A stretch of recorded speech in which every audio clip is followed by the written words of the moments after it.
Okay. So, I was originally just going to play this just for the hell of it and stuff like that. And I was like, it could be a little bit interesting. I got this game for free and all that stuff, but I figured, yeah, why not? Might as well make a video of it because so far it actually seems kind of interesting. Have played a little bit of the beginning, but all that happened in the beginning was very basic introduction to my character, a tiny bit of story, but not much. And I'm currently in the very beginning training mission as a character who is working for the Foundation for 30 days. That's all the information I've gotten so far, and I'm currently exploring. I figured based on how interesting the game looks, I might as well make it a recording. Also, I'm currently in Discord call, so if you hear me talking randomly to other people, that's me talking to them. It won't pick up on the audio.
This was D-503's first day of work.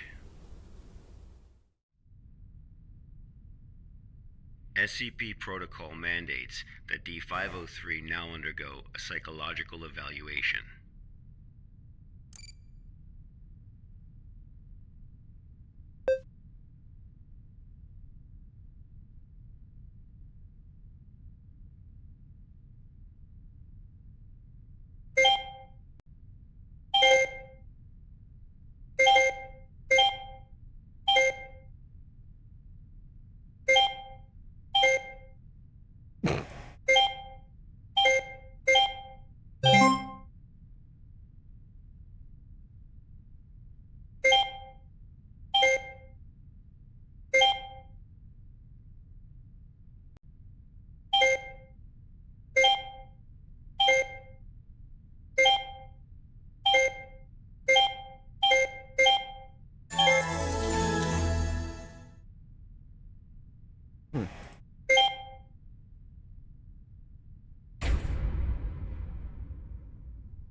This was the first day D-503 psychological data was collected.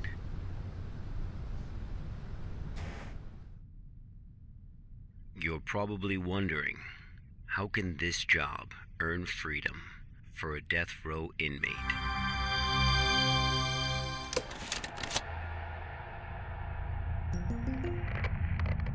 Good afternoon, everyone. I'm Dr. Raymond Ham from Site-83. Welcome to today's training conference. Today, I'm going to share with you a little project I've been working on called SCP-7457. The desert you saw just now is SCP-7457.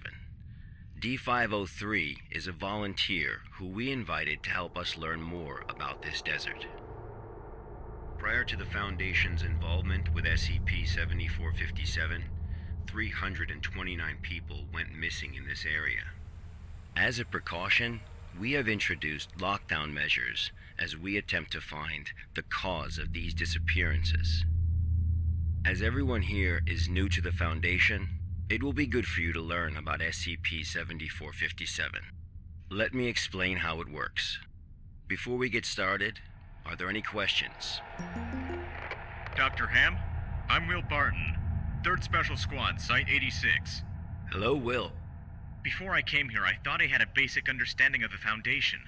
I've heard of these anomalies, but only in terms of human anomalies. I had no idea that SCP-7457 was a desert. How do we begin to make sense of this? That's a good question, Will. All the unexplained phenomena we are monitoring are being labeled anomalies.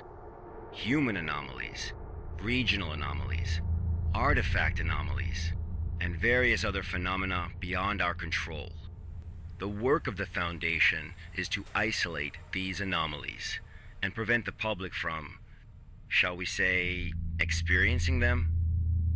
Okay, next question. Hello, Dr. Ham. I'm Mark Harris, a research intern from Site 27.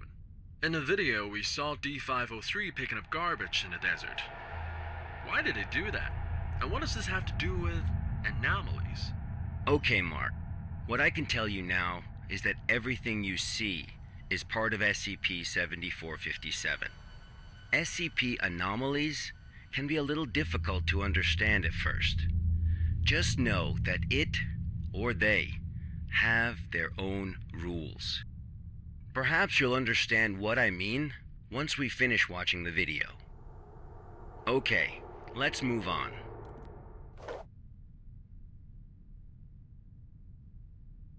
The first week was fairly normal. However, there was an interesting occurrence on the 8th day.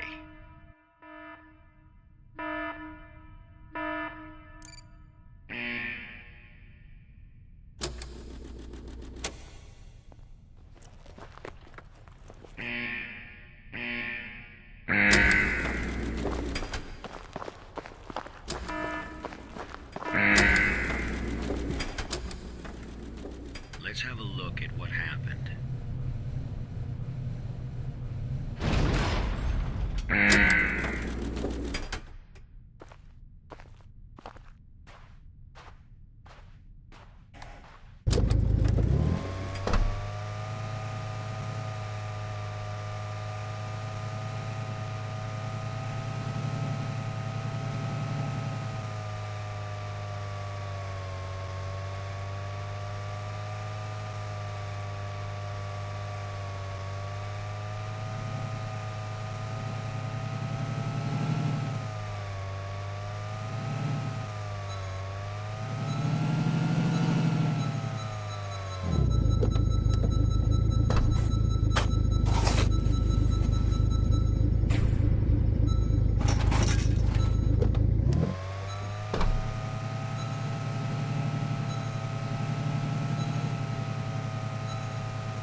That night, D503's psychological data showed abnormal fluctuations. Analysis tells us that D503 is dreaming.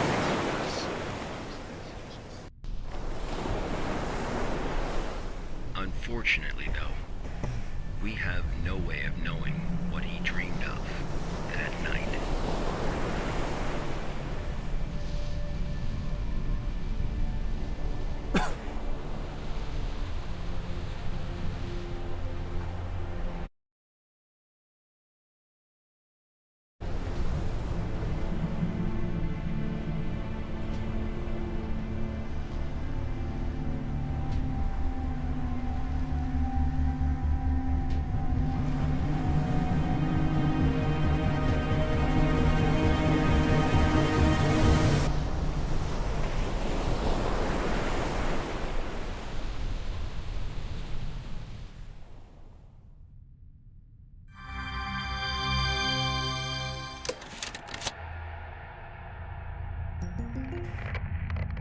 The 8th day marked a significant turning point, the start of SCP-7457's impact on D503. Are there any questions before we go on? Hello, Dr. Ham? I'm Spencer Jones from the Special Operations Department of Site-21. Hello, Spencer. It's still unclear as to why D503 needs to pick up all of this trash. If you wanted to monitor his psychological response to SCP-7457, why not just leave him out in the desert? Why assign him these tasks when there are already psychological evaluations taking place? Okay, our analysis has indicated that SCP-7457 produces a new cluster of trash every 8 minutes and 37 seconds. If waste collection is not done regularly, all that trash may soon flow into our world. It is worth noting, though, that the quantity of waste created here pales in comparison to the amount produced by humans. However, it still has the potential to become a significant problem in the future. By assigning these tasks to D503, we can monitor his reactions while also containing the trash. There is another reason, but we will get to that one later. Is it not the case that the Foundation is exaggerating the importance of a minor issue before the issue is fully understood? Okay, everyone. I must emphasize that behind us is the general public, who are wholly unaware of any of this. Being meticulous and maintaining a serious attitude is essential at the SCP Foundation. Any oversight or underestimation of the enemy may result in disaster. Thank you, Dr. Ham. I understand. Good. Let's move on. The effects of SCP-7457 on D503 became most obvious on day 15 of the test. Due to the conditions that day, we were only able to track his movements after recovering data from his radar. It was definitely a bad day, perhaps the worst, even for a death row inmate.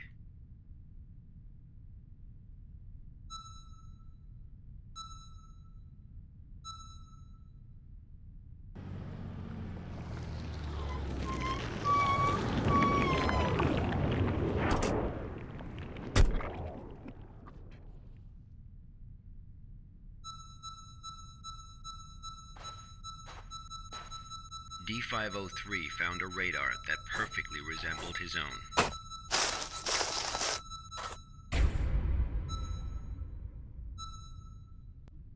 However, D503 didn't seem to think much of it.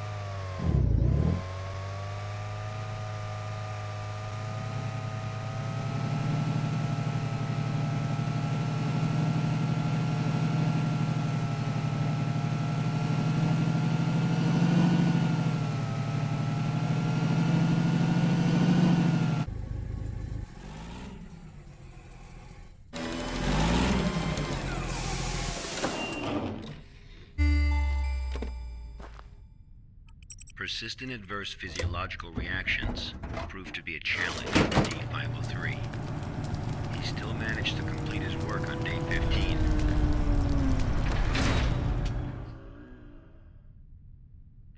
But then he encountered an incident.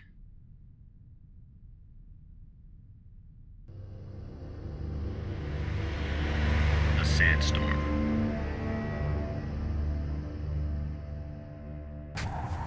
D503 walked in the sandstorm for a long time, but he couldn't seem to find his way back.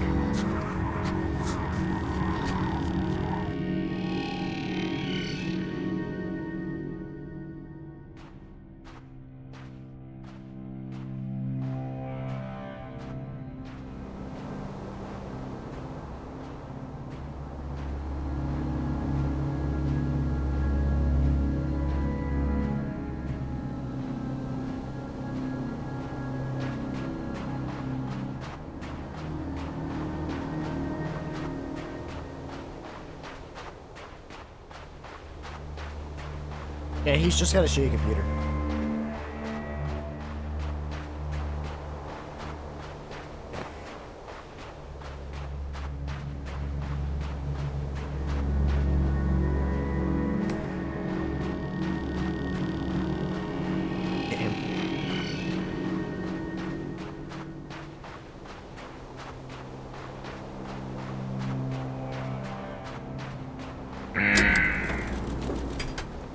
D503 managed to find a site just as he was beginning to grow weak with exhaustion. A site he was not familiar with.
Experienced a call from an unknown voice.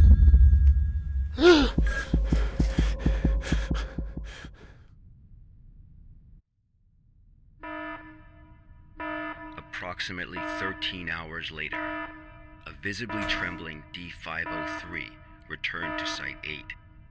We immediately performed a psychological evaluation.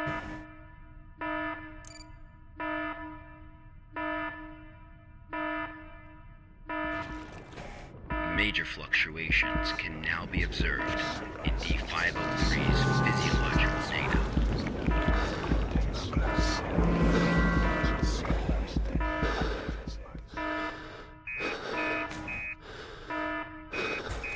The results of the psychological evaluation were so troubling, we had to abort the mission.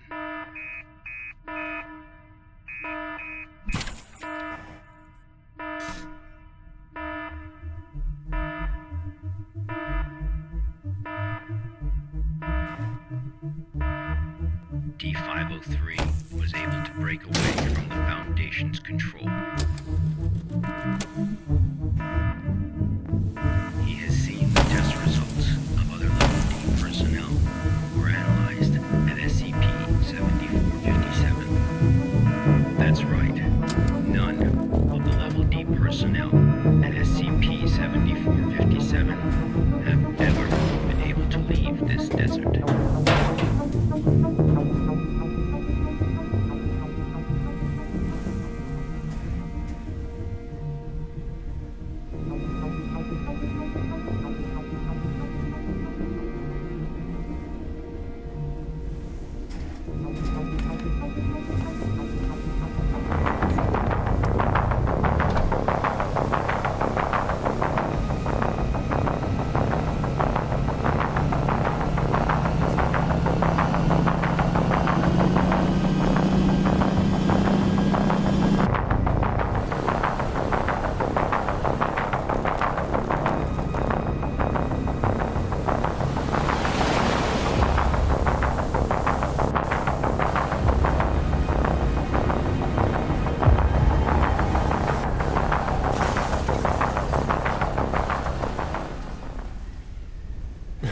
D503 heard the call.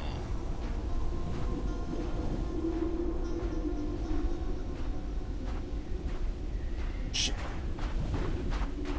Humans often believe that their fate is in their own hands, that all choices come from their own free will. They don't realize that we humans form only a small part of this world. Out there, in the unknown world, we are as insignificant as a grain of sand in this vast desert.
This is where D503's instincts led him.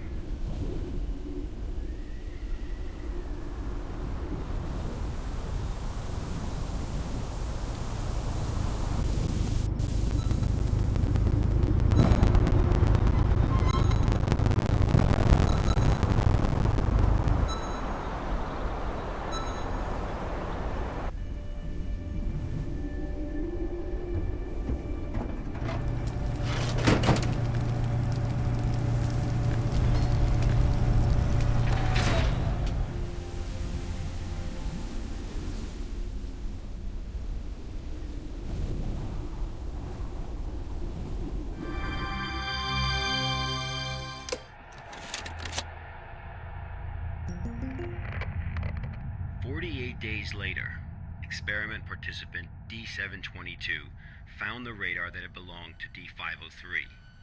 The radar was 31 miles away from the waste treatment facility. All the data we have came from this radar. People entering SCP-7457 will suffer varying degrees of psychological stress within an acute period.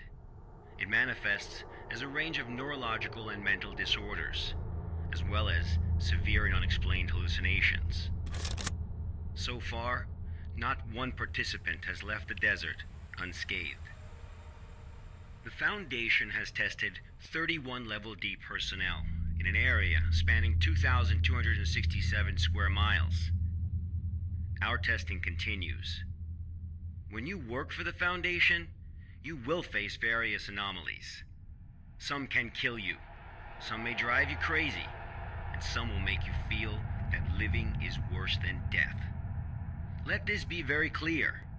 SCP Yeah, she doesn't understand much English, and it's also she is worried about potential translation errors.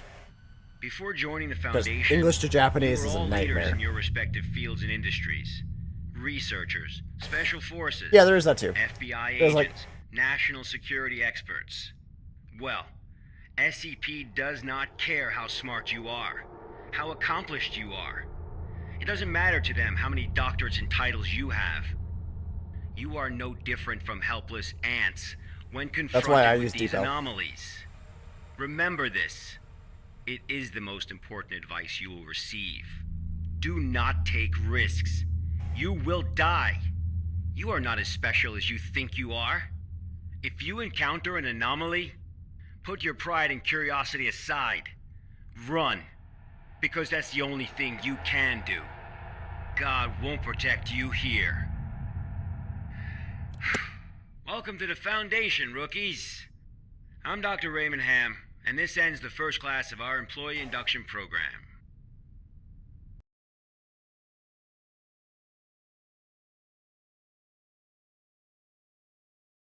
Nice.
Oh yeah, and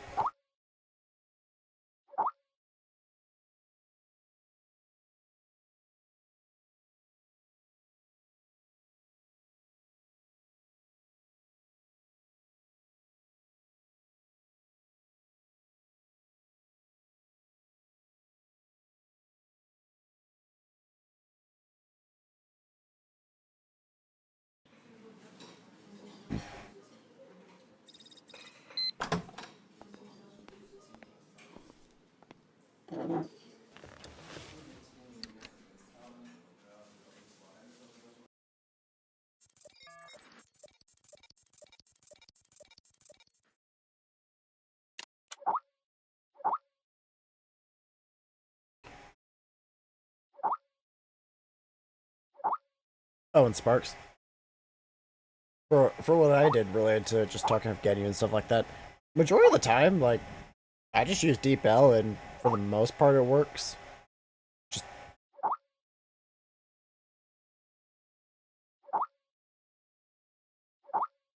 which is understandable.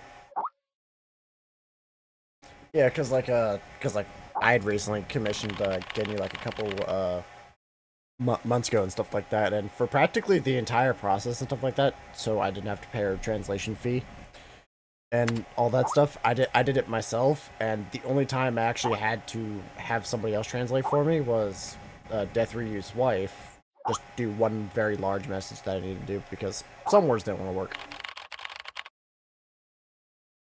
But for the most part, like doing it myself actually worked pretty well.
I'm Agent Q from the Accident Investigation Department.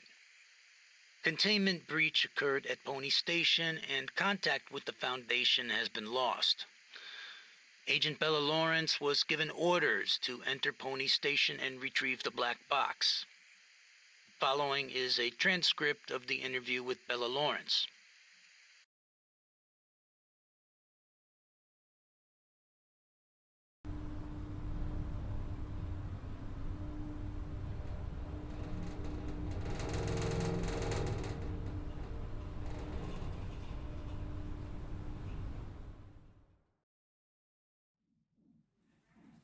Harvard 105.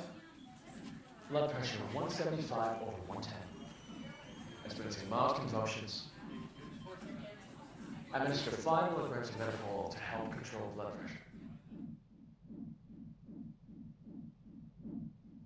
Bella? Bella?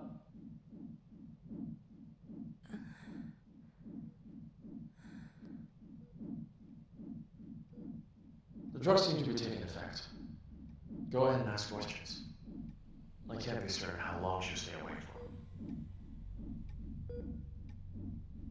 Where's the black box, Sparrow?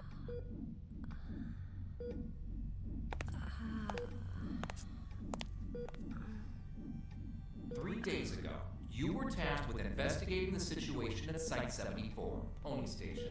You were assigned to retrieve the black box. Now, out with it.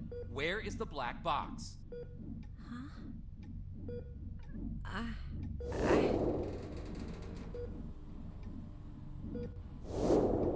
I brought it back. I brought the black box back. Don't lie to us. You never brought it back. No, that's impossible. I remember. I completed my assigned task. I swear. Shit, my head. All right, here now. This isn't an interrogation. We are not here to lay blame or point any fingers.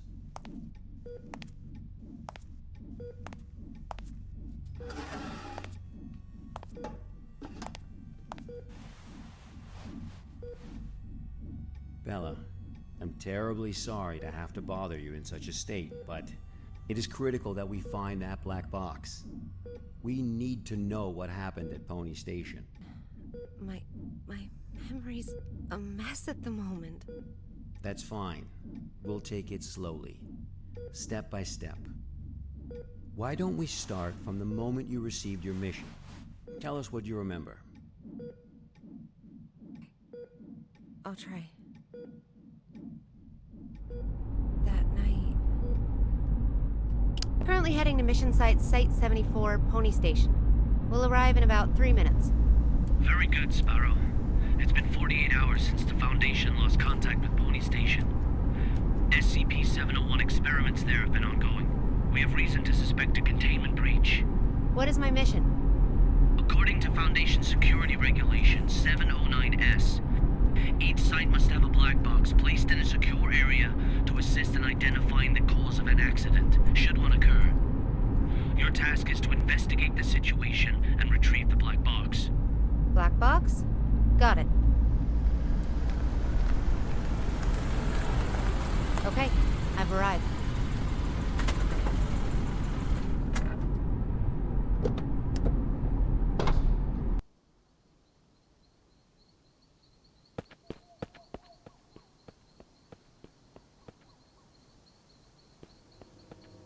I'm able to observe the mission site from here, but it doesn't seem like one of the Foundation's secure facilities. Pony Station, officially known as Site 74, was originally a hydroelectric power station. After it was abandoned, the Foundation repurposed it as one of their sites. Initially, it was used only to contain a few safe-level anomalies, but recently it's also taken over SCP-701. I don't know all the details. We won't know the truth until you retrieve the black box. Got it. I'll complete the task as instructed and retrieve the black box.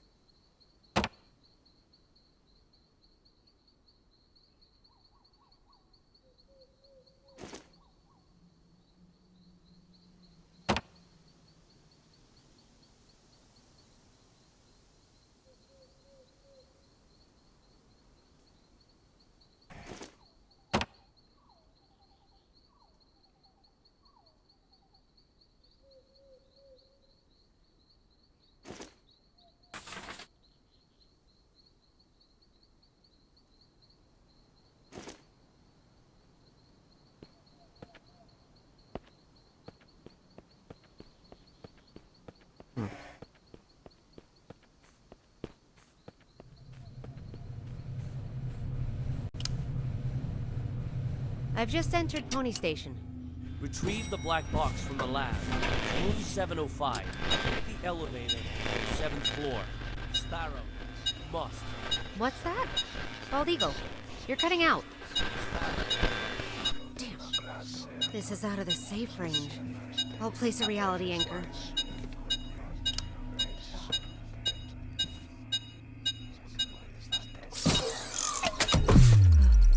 Okay. Much better. Now let's find that elevator.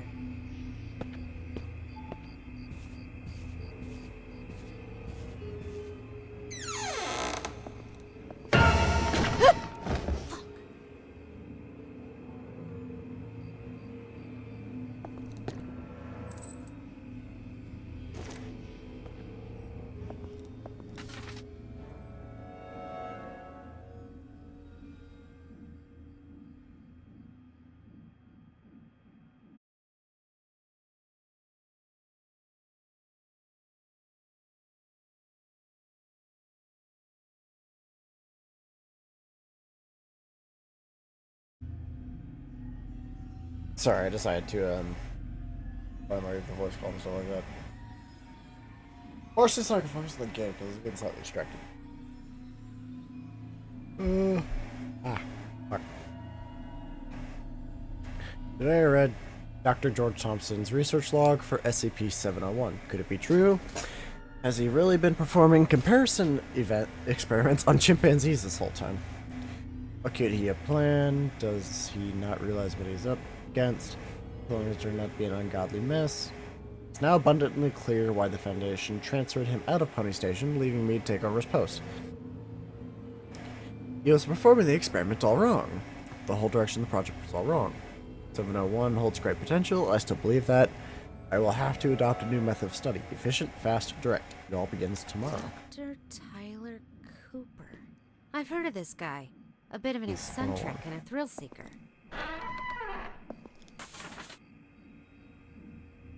All personnel on duty shall not leave early. Absence from work is strictly prohibited. Personnel who cannot be on duty due to special circumstances shall promptly coordinate with the relevant site director. All personnel shall strictly comply with the prescribed regulations and rules pertaining to the access of classified files. All personnel on duty shall fill in the inspection form truthfully and correctly. If situations that cannot be handled independently shall arise, personnel must immediately report this. A spare key to room 1 placed under the flower pot in the visitor's lobby.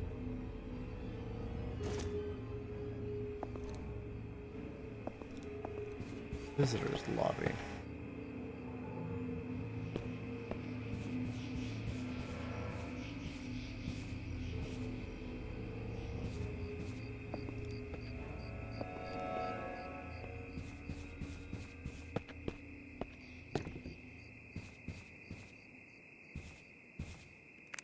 All the plans, including the project schedule that follows, have been disrupted. The actors of the whole site is theirs. They managed to procure a goddamn script from God knows where, and they've taken over my laboratory accordingly. And Dr. Cooper, or whatever his name is, in particular, he puts on airs every time the operation starts as if everyone should listen to him. Who does he think he is? I have to let him know who's the boss around here. Huh.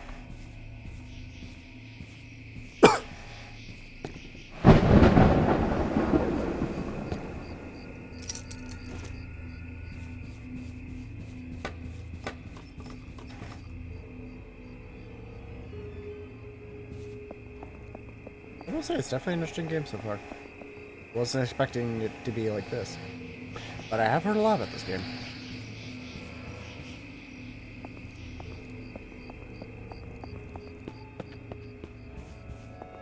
Also, when that happened, no, it did not scare me.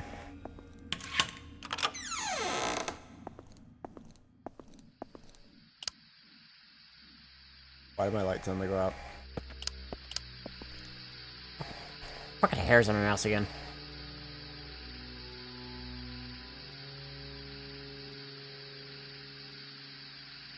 I get fucking tweezers for that shit.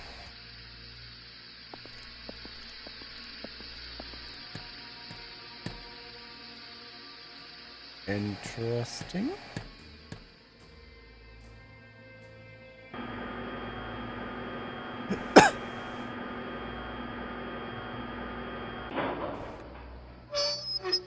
Why would you have something like that?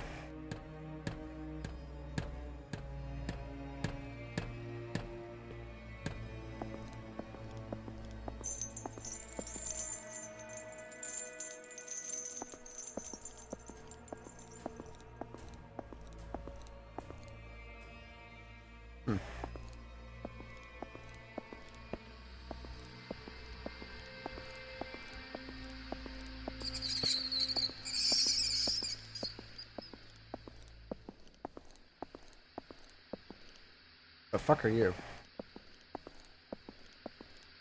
Oh, just mannequin.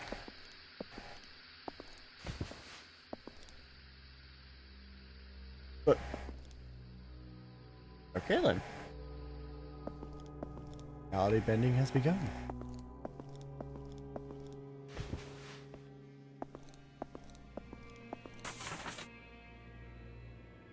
Purchasing list.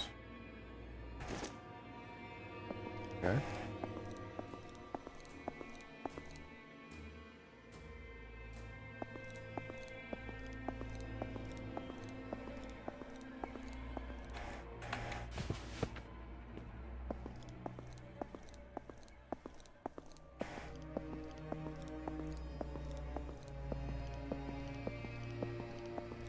Ah, I just realized that.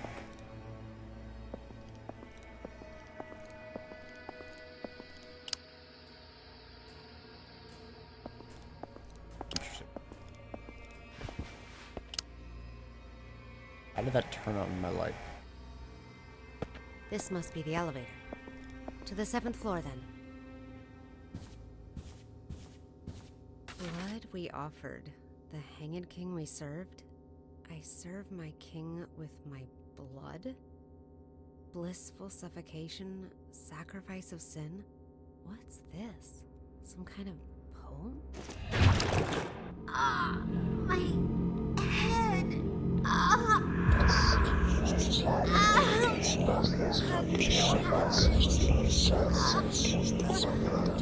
Needle!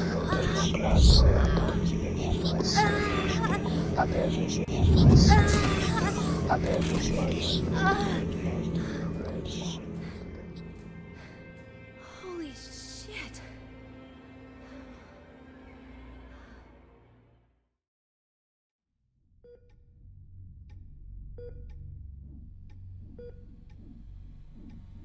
I'm very familiar with cognitohazards. I've been trained to deal with them. But this wasn't anything like that. I couldn't breathe. It was like there was a knot tied around my throat. I was weightless, hanging, gasping. No matter how much I struggled, nothing helped. That does sound terrifying. But perhaps it was just a nightmare. A nightmare? No. The fuck you mean? We wake up from nightmares. Not from this.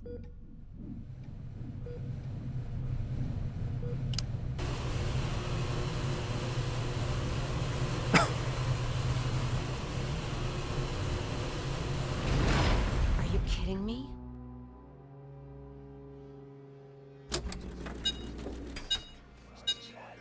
It's even lower than before. I've got a place of reality.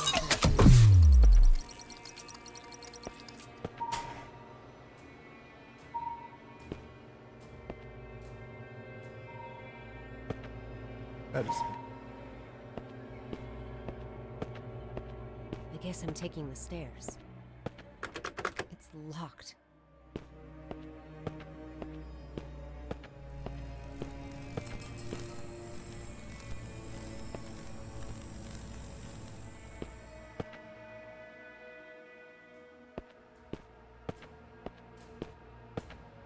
Yeah, let me turn off my light real quick.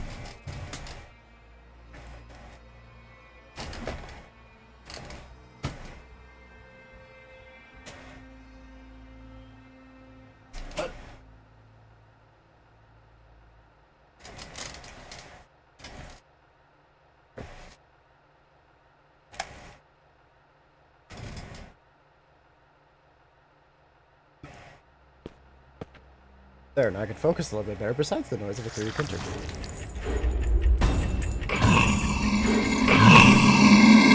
What the? Perfect timing. Interesting.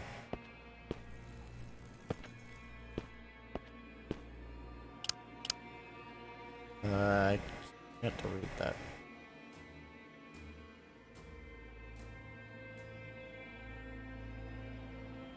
I can't see myself on the vampire. Hi. Duke's ring. The chains of fate coil like a poisonous snake. It's not only me they see Angle, but also you. Wow, the curse. For death is frightening indeed. Trigger, get this meddler out of my sight. Let dead men remain speechless. As the noose and strangles Sortino's neck. Raider, Zipper, Did I say you could look at me, bitch? Fuck you. I'm scared of one of these, guessing it.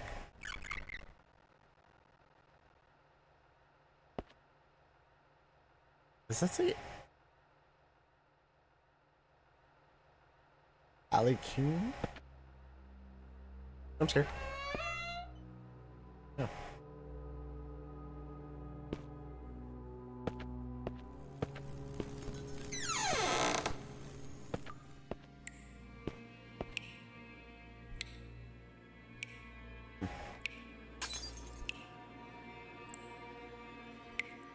Or does that say my king?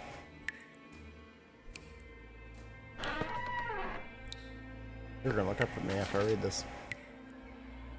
Isabella, if the lies of the monarchy were to be recorded in a book, the archivist would never know a moment's rest, and would evidently become overburdened with fatigue. Maid Beatrice, Empress, Lord Antonio is here. Isabella, what is that you say? My estranged son? Why would he come to see me in the convent? Go get me my very best dress once and prepare a glass of poisoned wine. Poisoned wine? Why would you? I guess you're gonna kill him.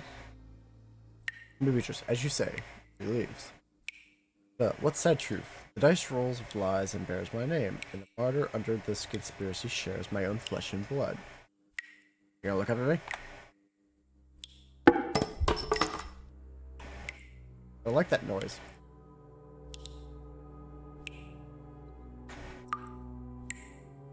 Oh.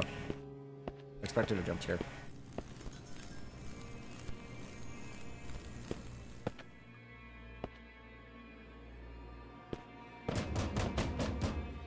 FBI, open up!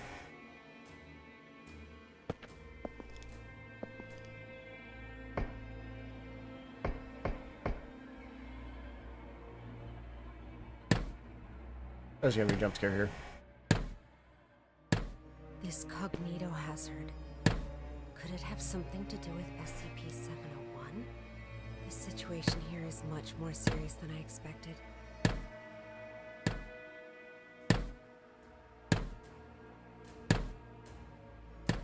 Oh, they proved me wrong. No jump scare.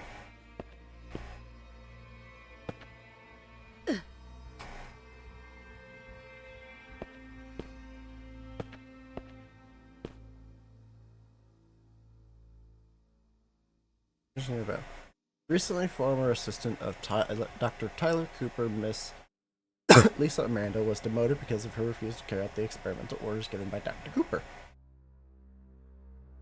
On the 16th of, she was injected with Class A amnestics and away from site. To fill this role at the behest of Cooper, Dr. Cooper, self-site manager, has decided to promote you the role of senior experimental assistant. Your interview and authorization session will be held today at 1330 hours. Room 711, please come prepared. From encrypted.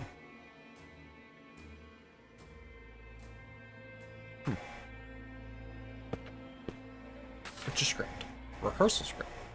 Act 2. Persona Gonzalo, Antonio, Isabella, Lodovico, Francisco. Scene, Convent in Act description. To cover up the truth, Gonzalo orders the arrest of 3 men who witnessed the Queen's confession and imprisons the Queen in the Convent.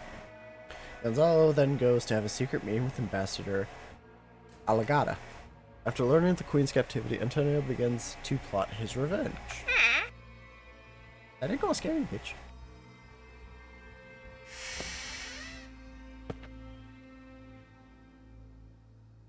requires a round handle. Wait, this is 2 and 3. Where's... Shouldn't there be more? Persone, Gonzalo, Antonio, Alinda, Francisco, Isabella, Petruccio, Martino, Tellus, seen Ballroom Covet. Action. Gonzalo kills an eyewitness and orders the royal chef to make a stew from his body. Interesting. The witness' daughter, Alinda, is then placed in the convent. Antonio and his squire enter the convent to confront the queen. She tries to kill Antonio, but he sees through her plan. She is left to suffer the consequences. As Antonio and his esquire evacuate the monastery, they encounter the imprisoned Alinda.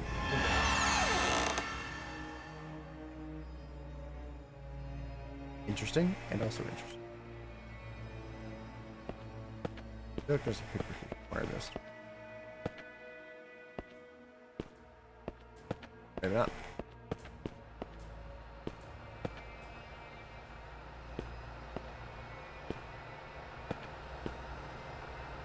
Fun.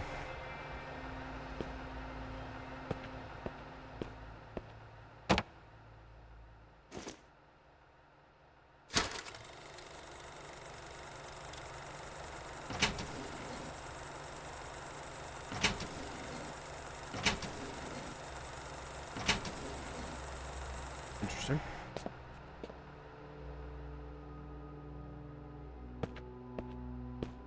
Wait, is that a word? One? No, just look like it.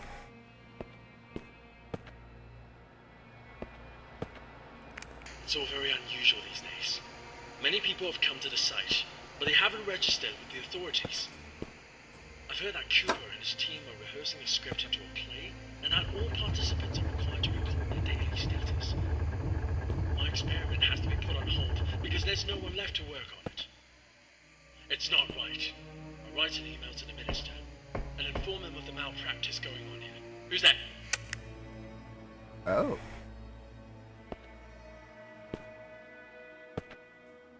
Interesting.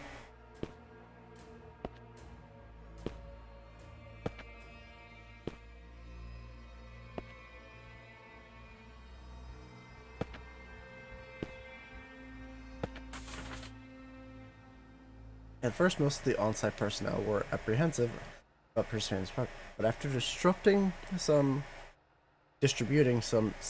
701 documents to a few volunteers, they became widely circulated. Ah, fuck. And then people coming to sign up suddenly increased. It's rather curious how it happened, and I haven't quite figured out the reason behind it yet. But it's welcome news. I'll take it as a good omen.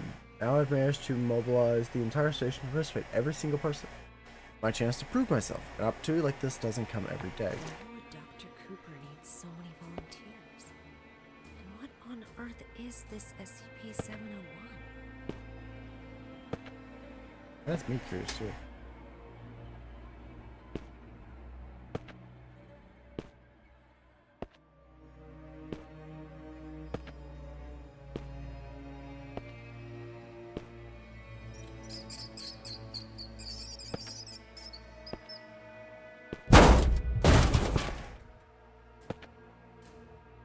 Bitch.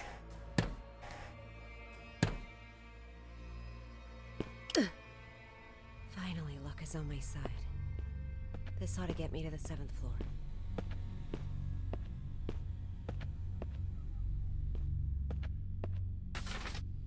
Also knows the Hanged King's tragedy. Sacrifice everything. Also knows. First group rehearsal time. Oh, stop it. Alright. Bitch. May 23rd. 7:46 a.m. Location, conference room, 5th floor. Second group rehearsal. May 26th, 11:11 a.m. Warehouse 603, 6th floor.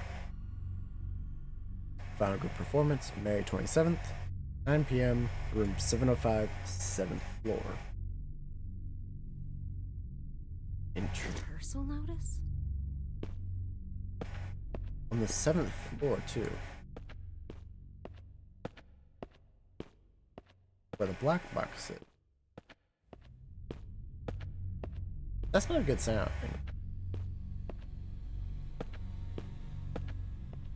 What the hell is going on here? 4th floor again? Really? But I watched that motherfucker. The way out of here might have something to do with these clocks.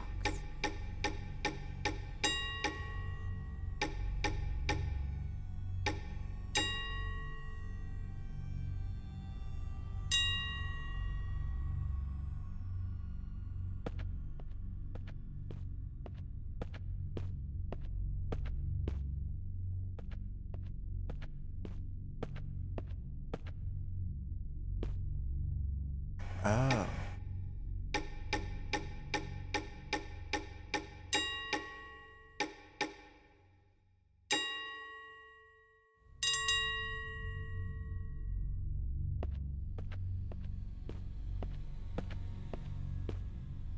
Related to the rehearsals.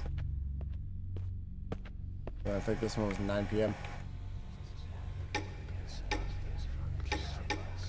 I heard noises too. Right?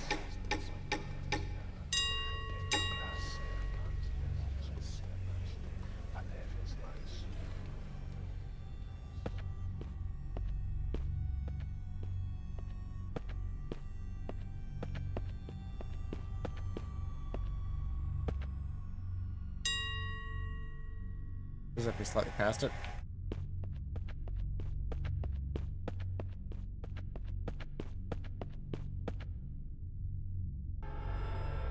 Yep, battery slightly past it.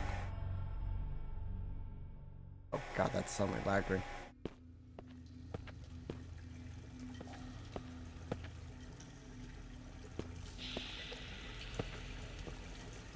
I like that noise.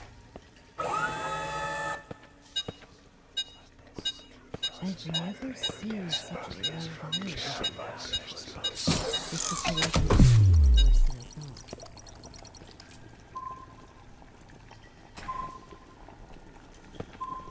I always wondered how that would work.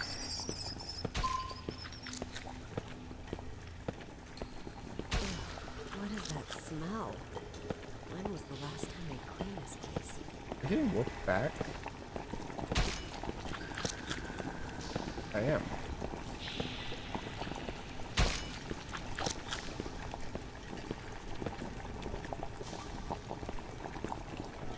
The fuck?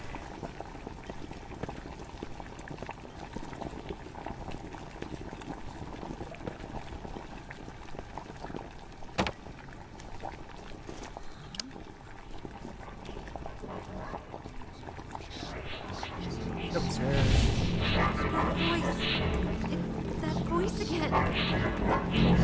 Voice? What voice? I serve my king with my blood. Blissful suffocation to Tell us what it's saying. sacrifice of sin. No!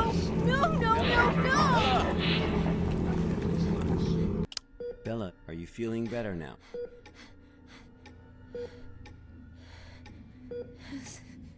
Suffocation. Like a rope. Looped around my neck. Pulling tight. Weightless. Hanging. Nothing around me. Just my feet. Dangling. Struggling. Fighting. It will swallow me. And make me its slave. Bella, you are completely safe here. Nothing can hurt you.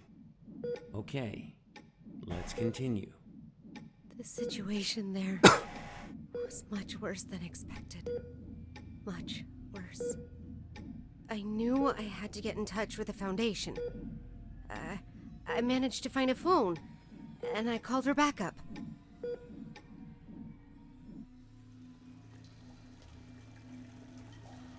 This is Sparrow, 09868, for Bald Eagle. I'm at Pony Station on the 7th floor.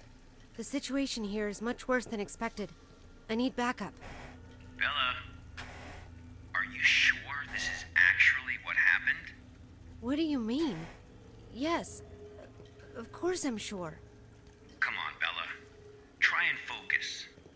What are you talking about? Bella, you never made that phone call. Of course I... What?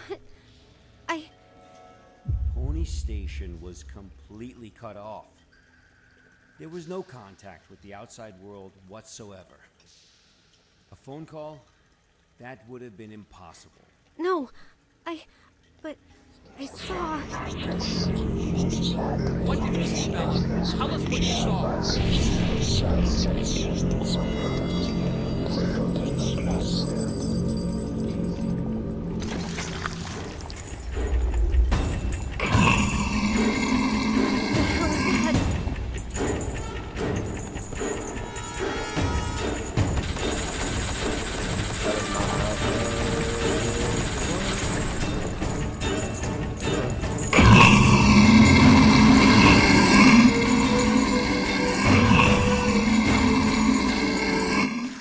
Bitch, I did. Fuck you.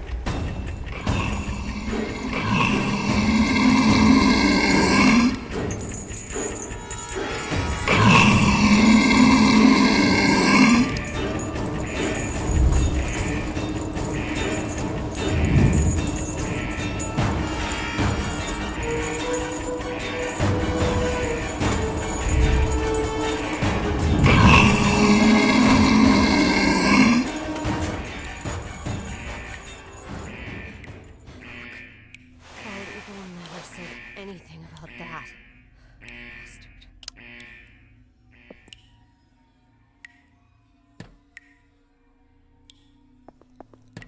Okay, so they're much more strict on this. Be quiet, keep a safe distance, man. Close contact. Check the friendship again. Interesting.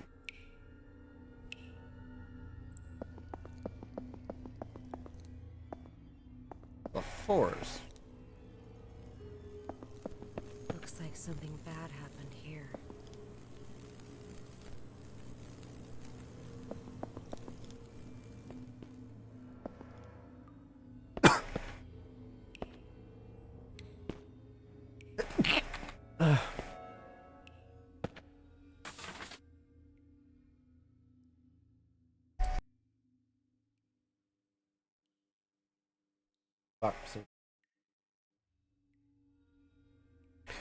Barrett Project Site 105 0603 Object Class Unclassified. The experiment was a multi-object project including SCP Redacted, Redacted, and Redacted. The experiment primarily focused on research in the process of reality distortion led by Dr. George Thompson. The project lasted for a duration of 5 days. During the first 3 days... Alright, I got a message on Discord. 2 Rorschach tests were conducted on SCP blank and blank. Level 3 hypnosis experiment was also conducted on 3 Level D personnel. Isn't it called Class D? Not Level 3 D? Influenced by SCP blank. Or, well, redacted. Within a short period of time, the experimental subjects revealed varying degrees of immersion state, and on the 4th day claimed being in a primary forest. The trees here are mainly sequoia and Pinus caribe. On the same day, the hume level of the surrounding environment was decreased to 37. On the 5th day, the described scene began to invade reality, causing the original experimental site and 6 experimental subjects to go missing. The project was forced to be suspended. There are no further investigation reports concerning this area. Dr. Thompson believes the experiment was primarily influenced by the reality distortion effects of Redacted, and thus can be considered its creation SCP Redacted-1, uncoded officially. A detailed experiment record can be found in internal document Site 105.0603.2 encrypted. So how do I get power back?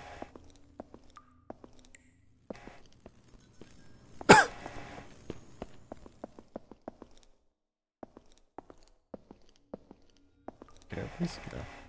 I guess over here.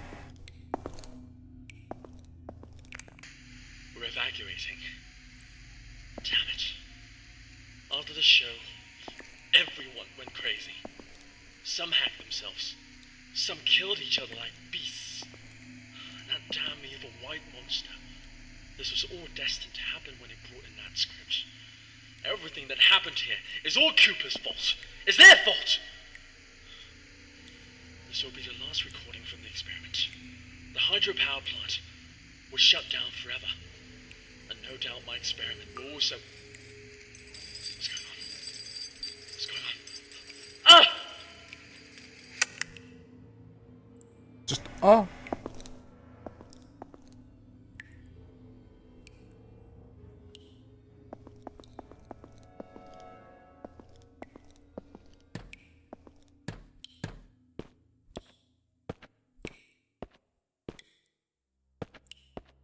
Wait, can I actually travel this way? SCP-71 scripts have been out for a week now, and the participants have had minor rehearsals as described above. But one thing continues to baffle me. They always seem to recite the wrong lines. Every single person is strange, almost like it's orchestrated. And when I try to correct them, they become defensive that they have read the correct line. Other than that minor hiccup, everything else went well. I'm very much looking forward to the first full rehearsal in room 705 the day after next. After the full rehearsal, all will bear witness to the potential of 701, and my name will become synonymous with it. Tyler Cooper, the genius behind the experiment who managed to tap its endless potential, is history in the making. Rehearsals? A play? What is up with this SCP-701 experiment?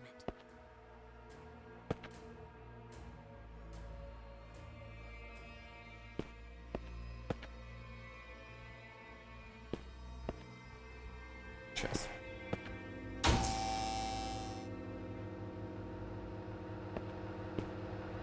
And all I gotta do is now shut. On April 27, local time, 5 students were involved in a collective redacted incident at the Cleveland Institute of Arts Drama Club in Ohio, and another faculty member died of stab wounds. The man was taken into custody as suspect in the incident. His statement mentioned that 4 students used the redacted from the ceiling during rehearsals. This was then repeated by the last remaining person based on the teacher. The teacher died 2 hours later. Following forensic investigation of the scene, it was determined that Jared had no clear motive for committing the crime. He's currently undergoing further observation in a psychiatric hospital. To all personnel of Pogo Station, research on SCP-701 will officially begin tomorrow.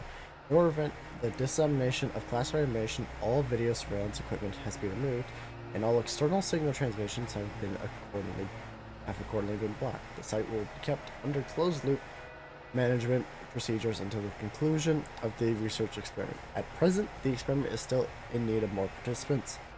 All members can find Miss Irene Mabel in the archives room on the 4th floor in to fill in the necessary paperwork from system. Also, that was fucking bright. Jump scare? Jump scare. Oh, they're gone.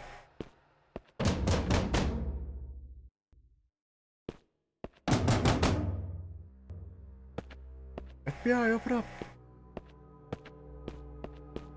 Vámonos!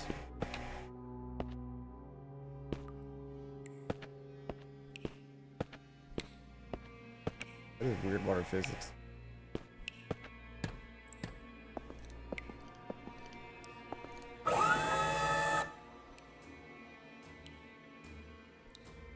I wanted to close you, not open you more.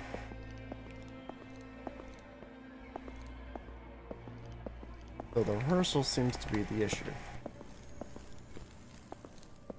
They were all under its effect.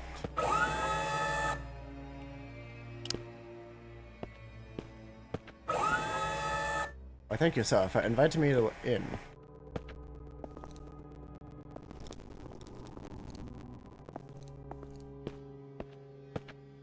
Right this way, sir. Okay, that made me jump a tiny bit. Not much.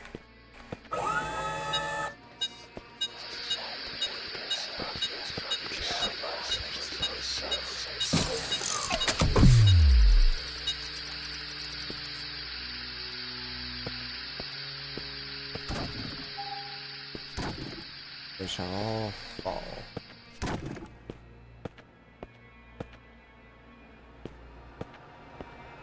Were they all turned into these? Act 5. Jose, Gonzalo, Antonio, Alinda, Francisco, rest of the audience, scene. Banquet hall, act description. I can see Zig. News mixed with yawn. At the banquet, Antonio bursts in and confirms Gonzalo's murderous crime as well as his own liege. Gonzalo is disposed by an angry group of ministers. Instead of killing Gonzalo, Antonio exiles him to the convent. Antonio then orders his esquire to plan his wedding with Alinda, and the play ends with a dance by the group of courtiers.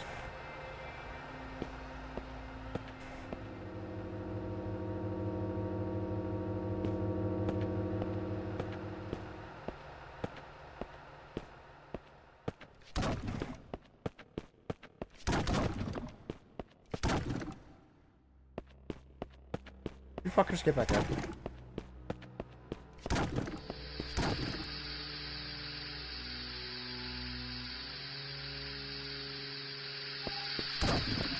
Why does it look like they're all going to the same place? Bitches are getting the fuck back up. I'm gonna knock all your bitch asses down.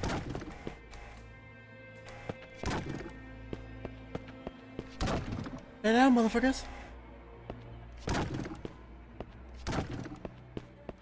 And also, bitch, I just knocked you down. Get back down. Also, I've not looked up anything at all for this game.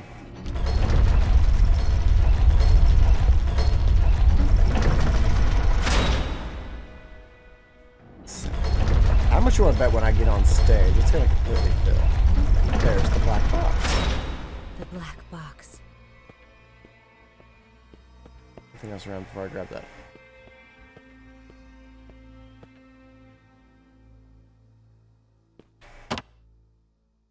Important data inside. Be encrypted with technology to be encrypted from other sites.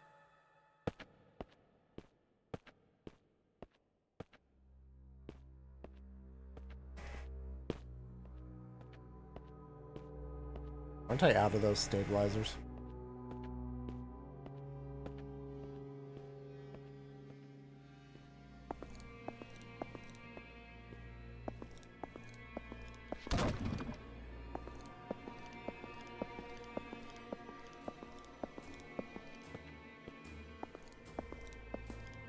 It's gonna be a chase. Or not.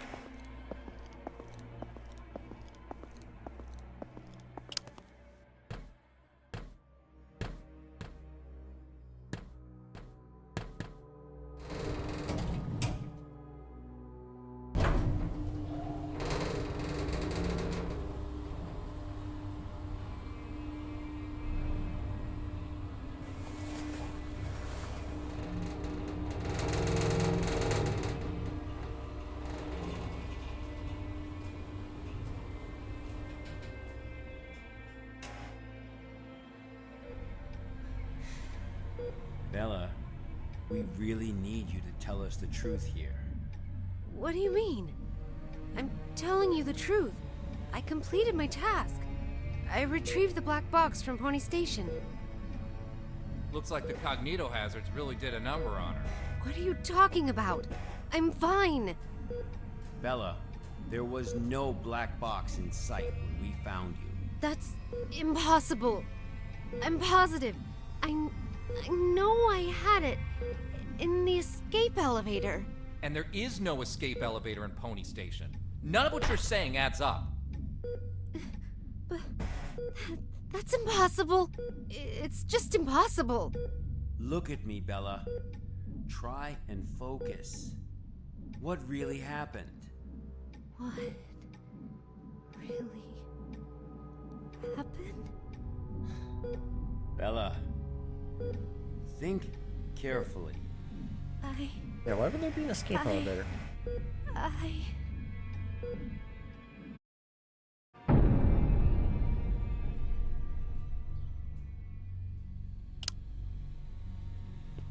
Well, the ghosts ain't here this time. Yeah, that's about the SCP.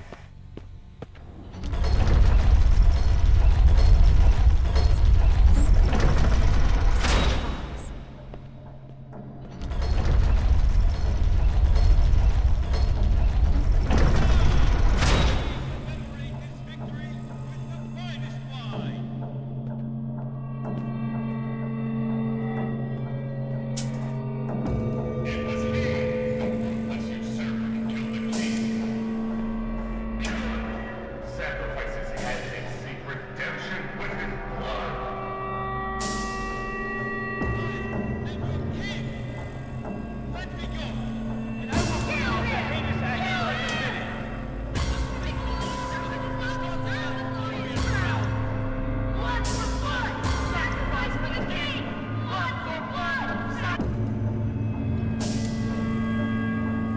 Interesting.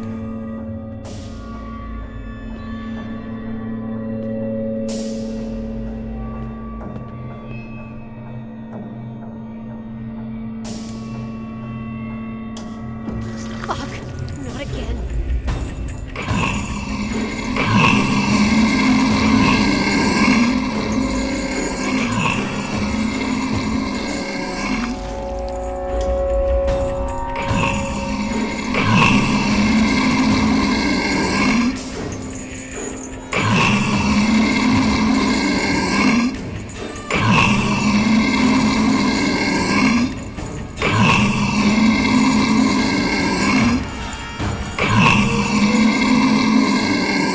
Breach? Pony Station will have to be locked down. That much is for certain. Rehearsals have first begun. Positively brilliant. My hands are shaking now as I write. Experiment the exciting avenues ahead. Although some sections stray from the original 701 script, everyone remained wholly consumed in the act. The audience, too, seemed to be entirely absorbed in the performance. During the end, though, I noticed a certain something. A person, perhaps, on the stage. He was not one of our original members. But, well, he was quite reserved and rather friendly. A tribute to Ambassador Alagata. That is, it must be the truth. The splendid, magnificent truth. Hang the traitors, one and one. Hang the betrayal. There's together with the noose. Hang them to alert all the world. Cheers and cheers all around for a great king let us basket. The glory, together we follow him, the blood of fools, we offer thee, hanged king, divine the follows of obscure bloodstains. So SCP-701 is a script. One performance and now all of Pony Station is ruined. Dr. Cooper, what have you done?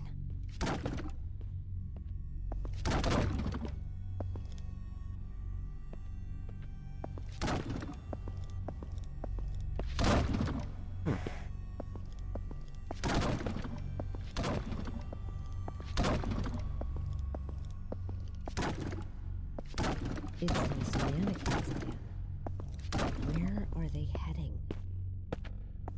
But where have all those volunteers gone?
SCP-701.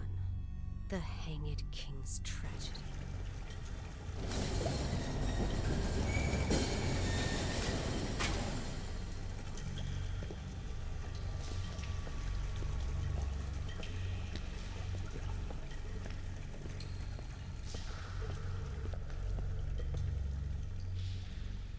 I serve my king. Who's there? With my blood.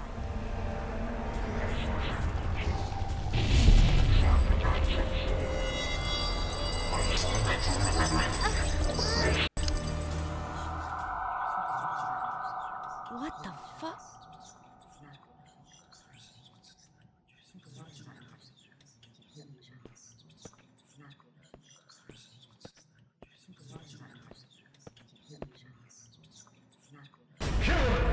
Sacrifice his head and seek redemption with his blood!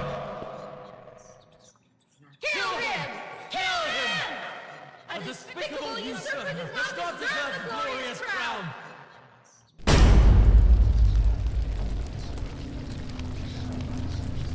the hell is going on? It's the goddamn cognito hazard again. I need to leave right now.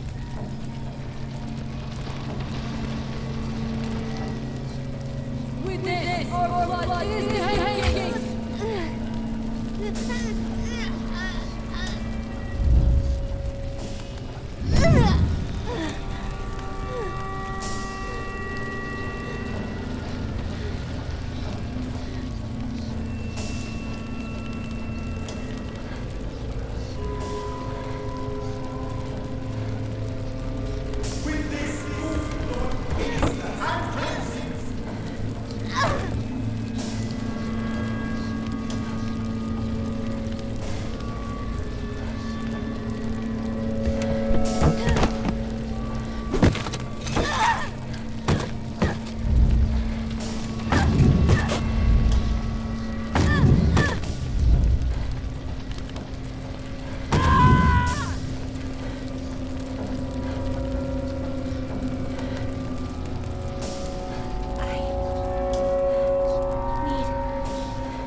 With my blood, I serve my king.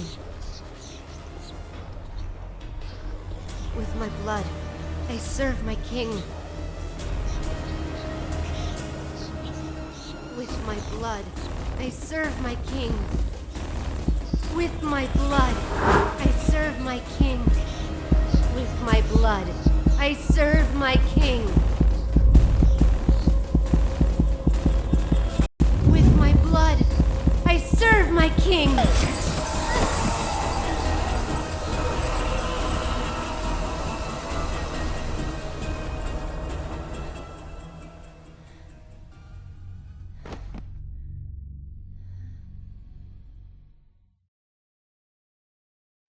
Her condition is unstable. I've just injected her with a sedative, but you'll need to let her rest for a while. Thanks, Doctor. Well, let's go then. What? We haven't found the black box yet. You still don't get it, do you? Get what?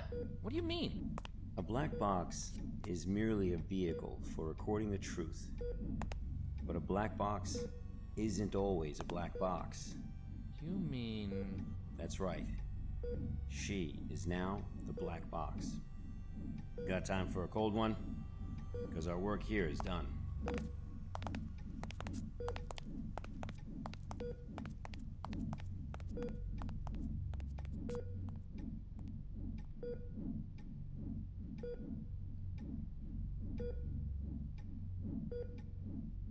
I serve my king with my blood. Blissful suffocation. Sacrifice of sin. Interesting.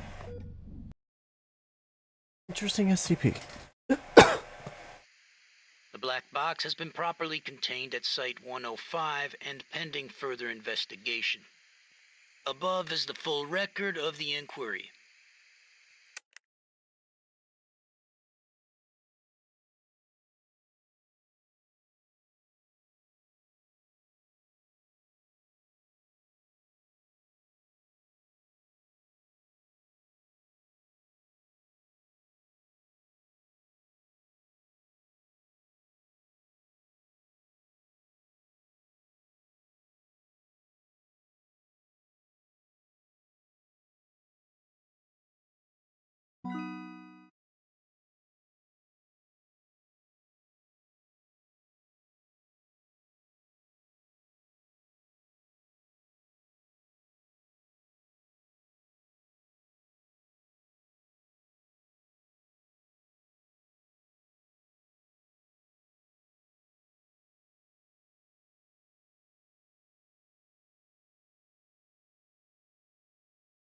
Project research leader at the time was Dr. Tyler. According to research log SCP, that was a self-evolving mimetic virus that spreads through unknown means via dramatic text.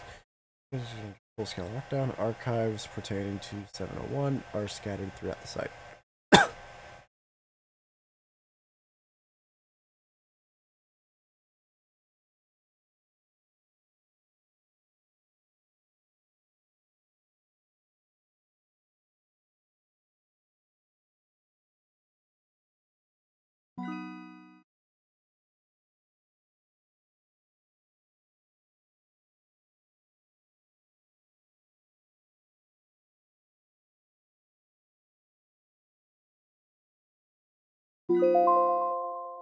Okay.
Taco night or donut night.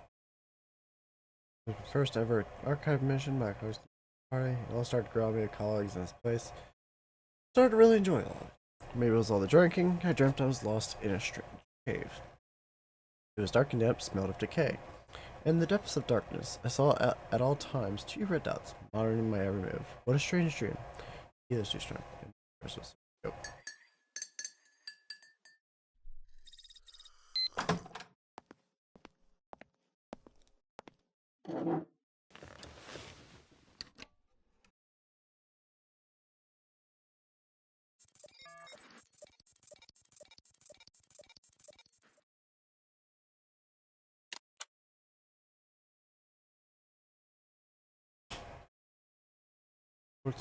Right method version. Okay, so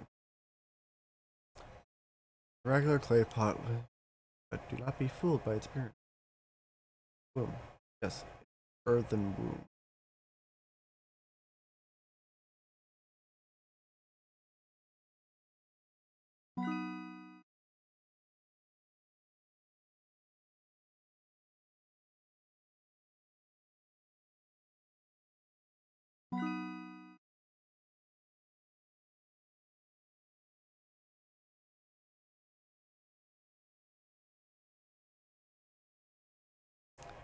skin flap harvested from left thigh of the cadaver of D612.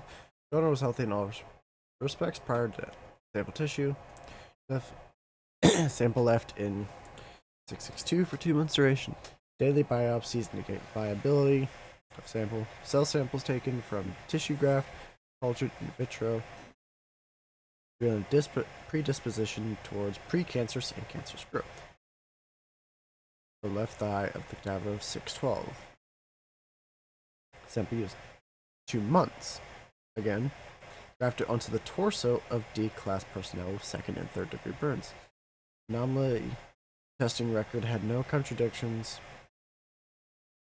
Contradictions, that's spelled wrong, with SCP-660. Result, tissue graft takes without complication, healing in accordance usual steps of adherence, serum inhibition, and revascularization. However, as is common with severe burn cases, the compromised skin barrier led to infection and eventual fatal septic shock.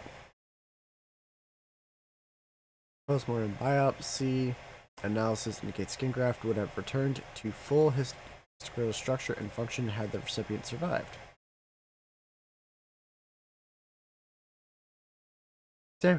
Live member of musculus house mouse, Valb/C strain required for laboratory testing. By use of SCP redacted, the consciousness of D614 was implanted into the specimen. How? D614 was chosen for its demonstrated resistance to the negative effects of prolonged isolation and sensory deprivation. Oh, fun. Result. Unusually, SCP Redacted was incapable of restoring 614's consciousness to its original body after removal from 660. A computer interface was developed to facilitate communication with 614. An interview was conducted once 614 was familiar with this interface. An excerpt is indicated below.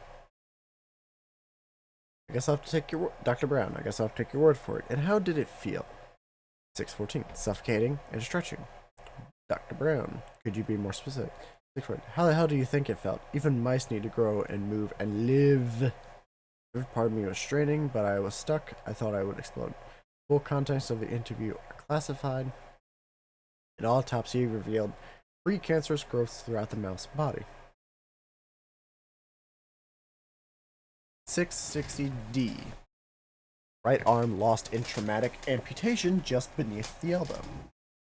Sample use D778 was severely injured in an incident involving SCP Redacted. Lost limb recovered as part of cleanup operation. Subject would not have survived immediate reattachment surgery due to other injuries, including severe vascular compromise, severed extremities preserved, or severed extremity preserved in 660, embodied to preserve tissue viability. Result: right arm successfully reattached to previous owner. Subject reports return of sensations in finger of right hand, contrary to poor prognosis due to severe tissue avulsion and nerve damage sustained in an injury. Biopsy reveals little to no precancerous cell growth. Transplant ruled a tentative success. 778 has been retained for further observation. Addendum. Human tested with 660 suspended due to sudden death of 770 from teratoma with malignant transformation. I've seen fetus in fetu before, but never have I had one try to grab my probe during an autopsy. Dr. Grayson, Appendix 7/30/2022. As of today, 660-1 has been neutralized. 60 no longer exhibits any other forms. Shapes has been classified as safe by the Foundation. Research on 660-1 will be transferred to Reliquary Research Institute. Details available for cell clearance 6/660 or 4/660.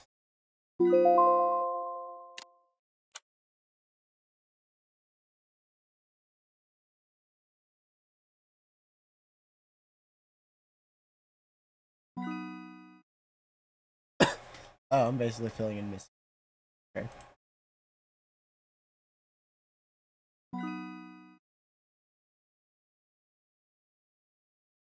be honest, I'm more interested in the gameplay rather than lore of SCPs and all that shit. So I'm gonna quick read this in silence.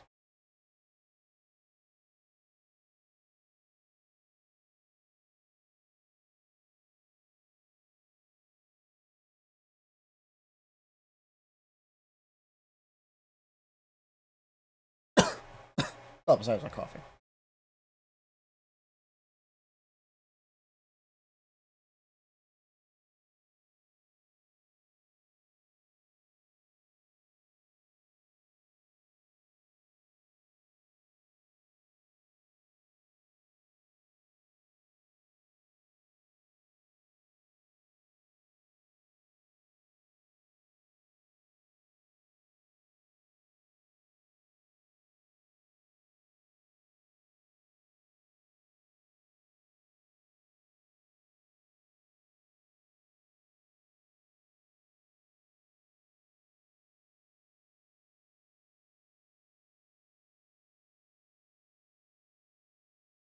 Based on this description so far, I'm gonna guess the pedals are sharp.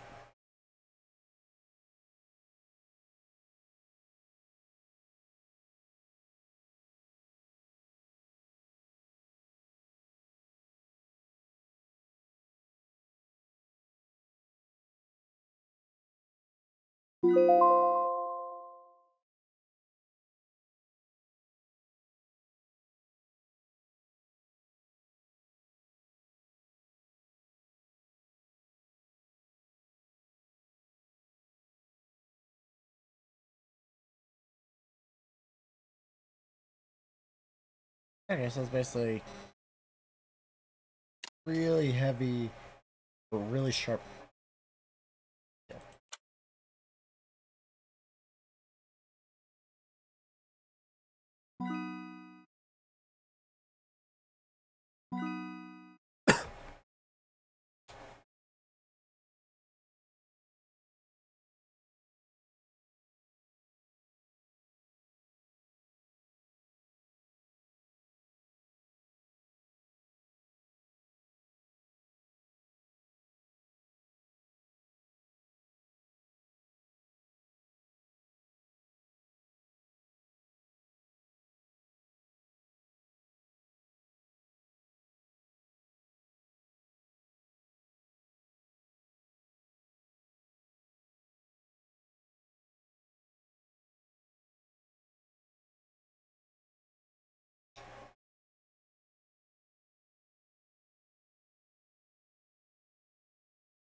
Pepsi Dragon Twist.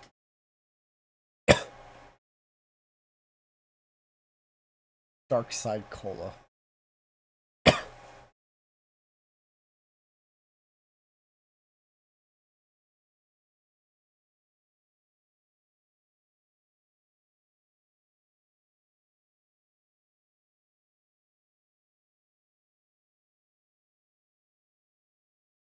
Interesting.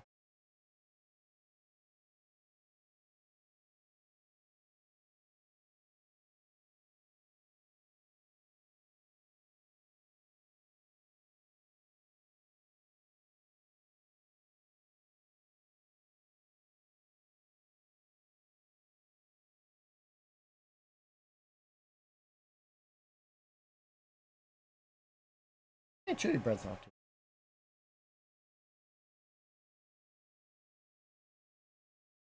Depends on the chili.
There are many stories in this world. Some are read widely all over the world. Some are hidden in dust and known only by a handful of people. Today I'm going to tell you a story no one else has heard before. A real story of mystery and wonder and adventure. And then you too will become the guardian of this story. The story takes place in a world of long ago. The hero of our story is a little boy. His name is Daniel.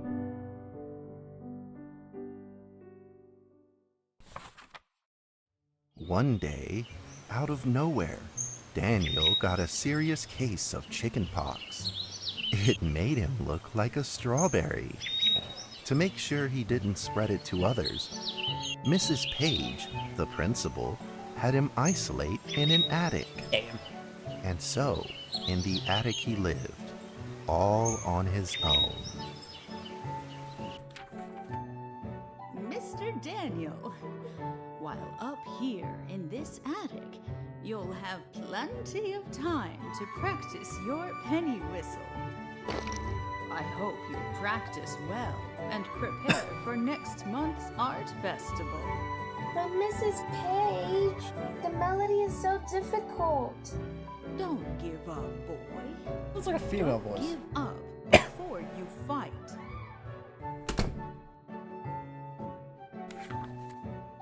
Daniel was reluctant at first, but he trusted Mrs. Page, and he knew he should listen.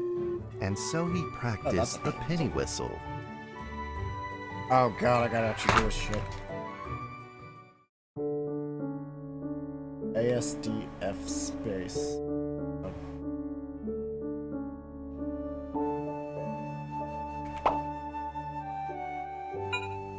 Bitch.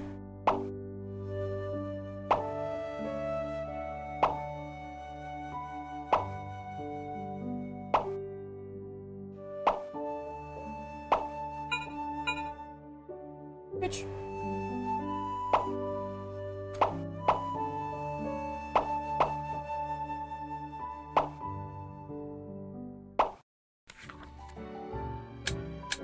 Suddenly, he heard some strange noises in the corner of the attic. Yep. Huh? Who's there? Daniel decided to go over and take a look.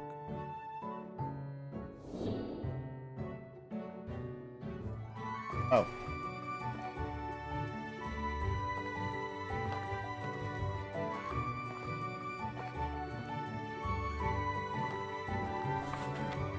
It was a mousetrap, and there was a red origami paper dragon inside of it. Daniel carefully removed it. It was marvelous and beautiful. The only problem was part of its wing was damaged. But Daniel found a way to repair it. Oh god.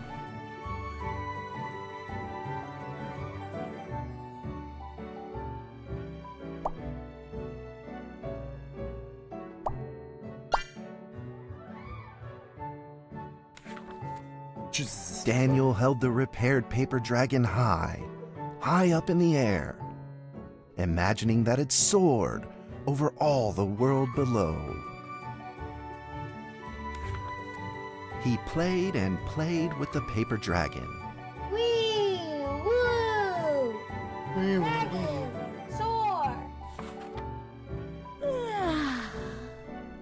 In the warm afternoon sun, Daniel had to fight his eyelids just to keep them open.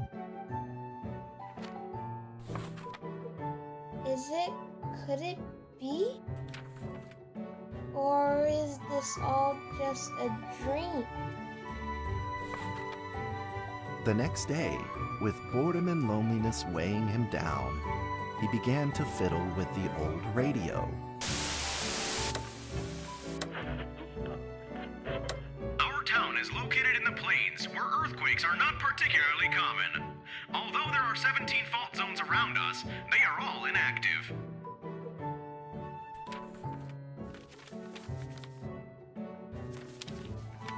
A scrunched up ball of paper rolled over to his feet. Where did this paper ball come from? Just as Daniel went to pick it up, the ball suddenly came to life, and it rolled away. Daniel chased after it.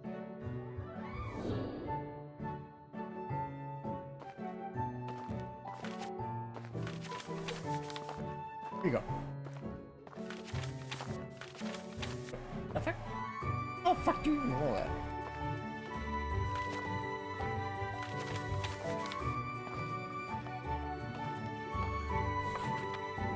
Just as he was about to seize the rolling paper ball, suddenly, terrible sparks erupted from it. Before his very eyes, the paper ball began to grow, bigger and bigger. At that moment, a red figure suddenly appeared. The red figure quickly subdued the paper ball and threw it into a cardboard box. Daniel studied the red figure carefully. It's like it had a sticker on its fluttering wing. It was the paper dragon. I wasn't dreaming. Thank you for saving me. Daniel was grateful and very happy. He walked closer to the paper dragon, but the paper dragon seemed timid and afraid and backed away.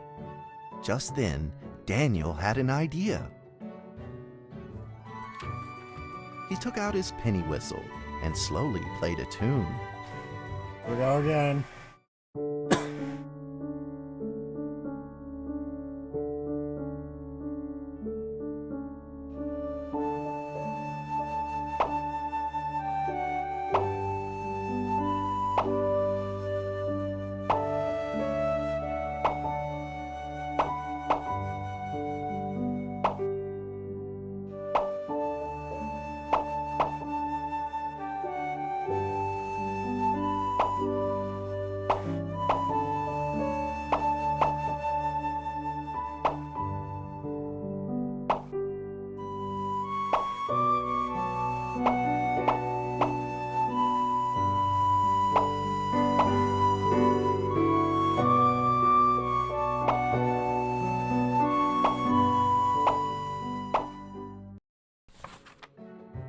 The paper dragon enjoyed the sound very much. It began to move along with the rhythm, flipping up and down in the air. Soon the two were playing and dancing, just like old friends.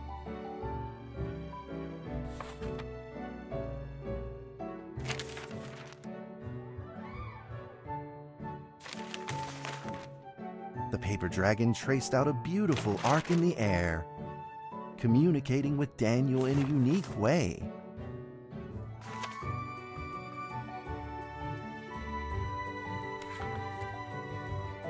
My cherished friend, after many long years, we finally meet again.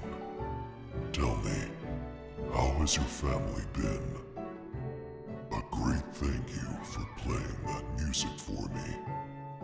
You know how I love the beautiful rhythm of that instrument. But we ought to take precautions, as the room is not stable. Do you still remember how the room works? You're welcome to visit anytime. The piece of paper then changed back into the shape of a paper dragon and flew into the cardboard box. The box closed shut, and a calm silence was restored to the attic. Daniel rushed to find a watercolor pen and marked the box with excitement in his fingertips. Here be dragons, ain't it? Yep, it's here be dragons.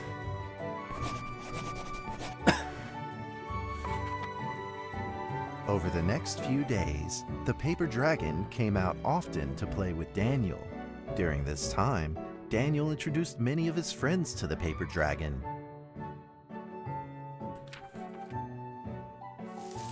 Didn't he have chickenpox? That cat's name is Mrs. Carter. Ever since I secretly fed her some fish for dinner, we've been good friends. That's Duke, Mrs. Jessica's pet. He doesn't like Rainy Day or Mrs. Carter. Only smoked sausages fit his taste. And now, we are friends too. My name is Daniel. What's your name? The paper dragon flapped its wings, as if it didn't understand him. Well, since you like the sound of the penny whistle so much, why don't I just call you Penny? I'll keep practicing to make it sound better. Daniel and Penny then played baseball together in the attic. Let's play cat. What the fuck do you do that with a fucking giant fucking small paper dragon?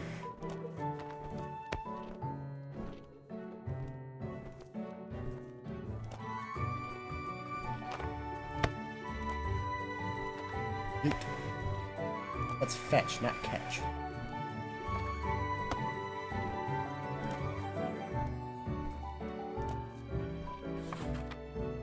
But just as they were in the middle of enjoying themselves, a violent shaking suddenly rose from the ground.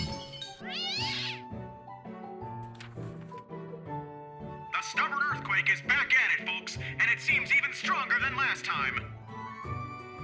At this moment, the box suddenly shot open, and thick clouds of smoke billowed out, followed by several paper balls.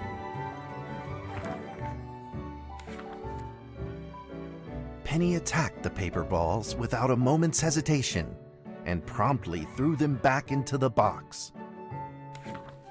Penny then flew around in front of Daniel and rushed right back into the box.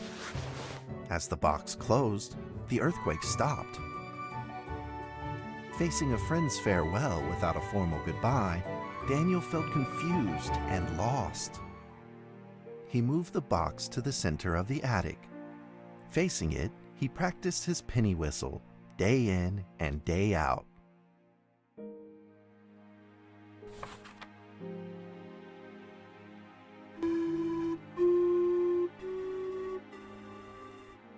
As the days went by, Daniel's playing became smoother.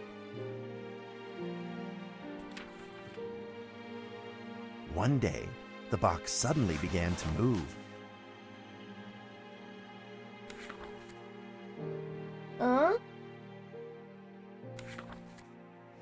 1, 2, 3, 4.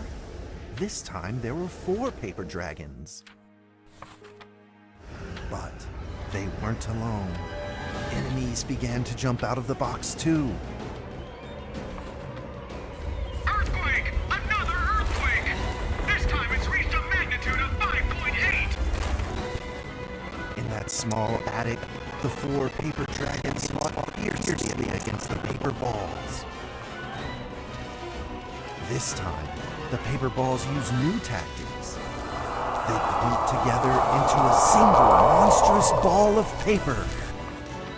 It began to shoot strong bursts of electric sparks at the paper dragons as they flew through the air.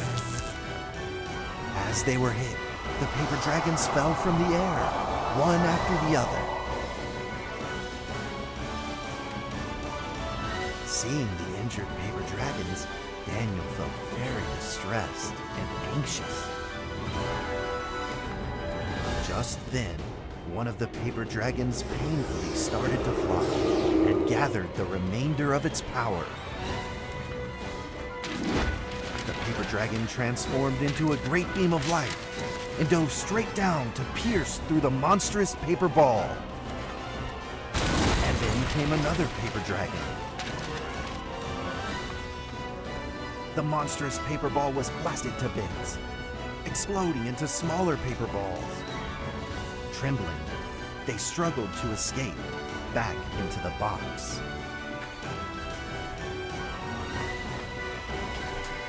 The sacrificed paper dragons were reduced to swirling shreds of paper, and a silence pervaded. Peace and tranquility were restored once again to the attic. Daniel saw the remaining 2 paper dragons lying on the floor, badly wounded. He rushed to grab some stickers and treated them at once.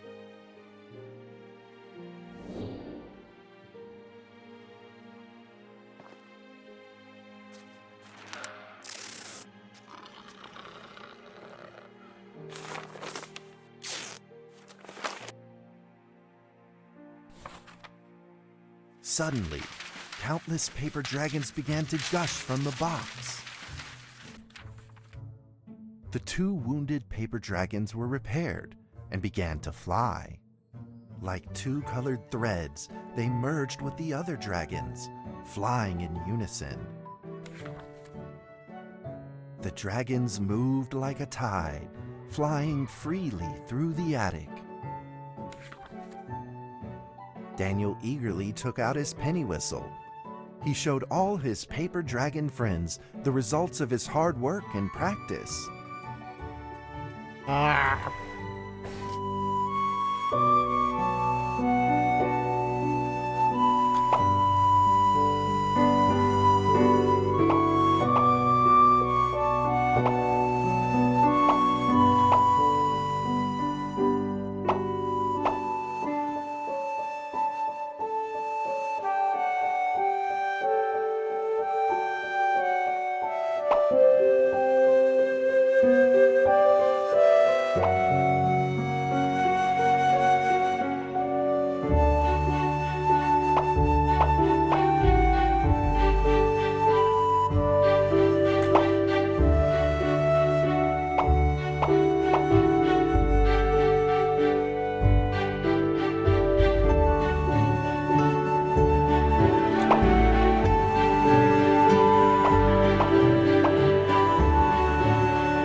What if there's an achievement for perfecting it?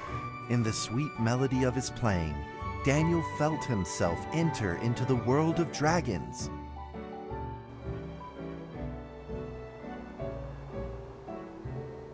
Rabbit.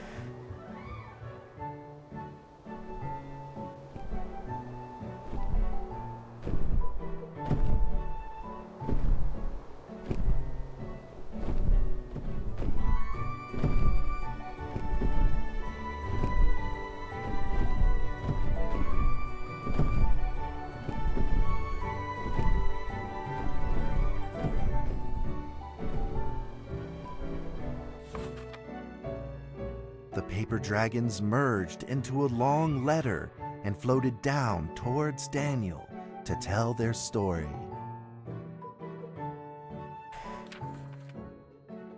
After the last war, the fantasy world enjoyed a long spell of peace and stability.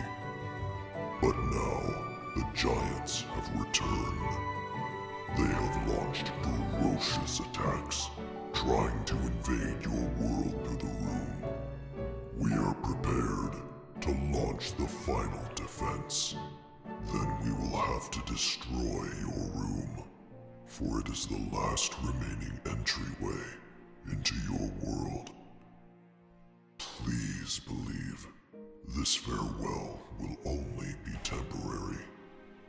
We will not be apart forever, and we will never forget our eternal mission of protecting you.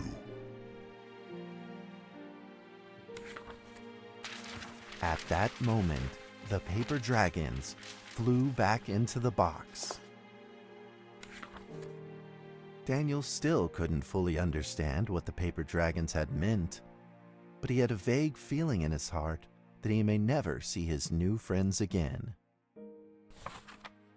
A few days later, Daniel's chickenpox had fully recovered. He could now play the penny whistle very, very well. But the paper dragons never returned.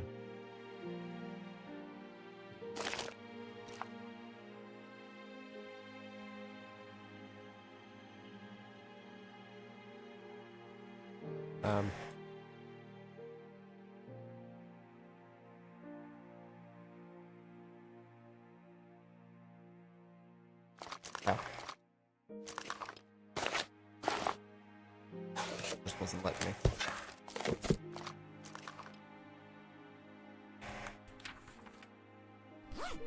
Maybe it was time to leave and move on. Earthquake warning! Magnitude 6.2! A massive earthquake is hitting our town! All townspeople, please leave your houses immediately and move to safe open spaces! Just then, countless paper dragons shot from the cardboard box.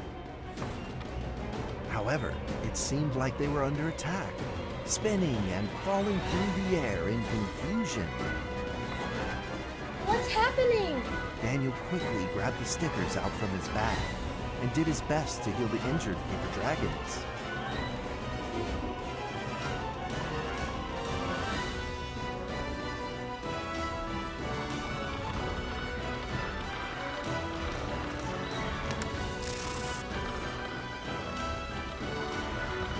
Gotta heal. Where's the medic?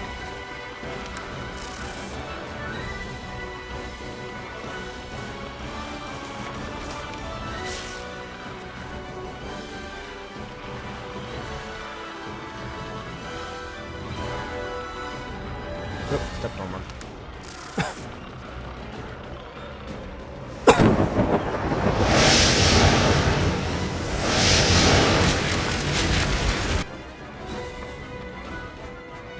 Balls swarmed together and pushed Daniel away, subduing him firmly in the corner.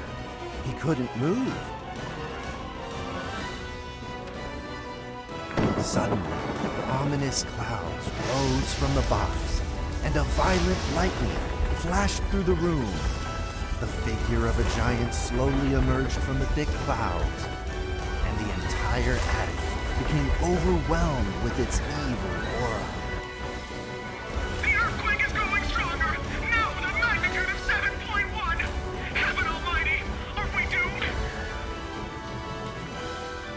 The giant unleashed its power maniacally. The paper dragons struggled against it, with no means of fighting back. At this critical moment, two paper dragons shined brilliantly. Together, they heroically crashed their bodies into the giant. Daniel thought the giant had been defeated by the paper dragons, but soon he found that things would probably not be so simple. giant's figure could still be seen in the thick smoke, looking evil and terrible.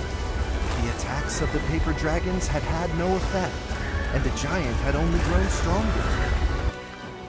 It fought back with a new ferocity.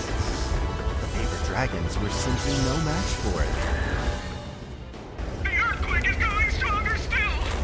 The greatest disaster this town has seen in over 100 years! My heavens!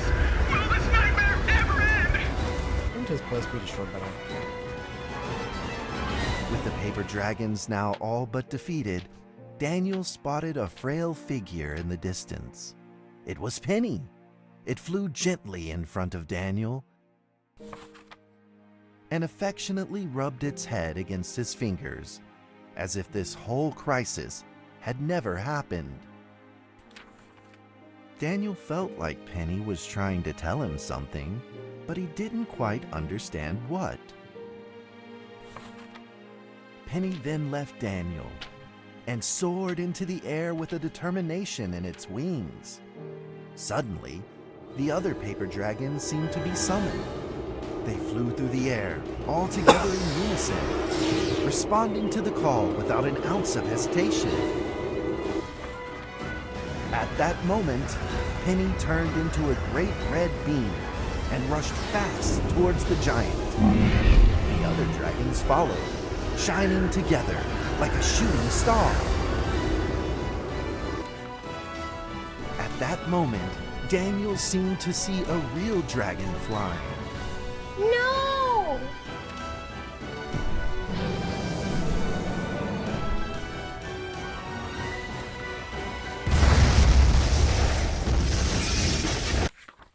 A huge explosion from the impact drowned out everything else in the attic.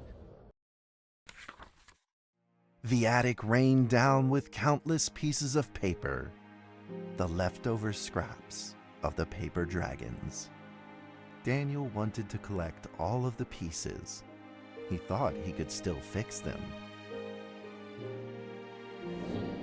Oh, great, I gotta do that.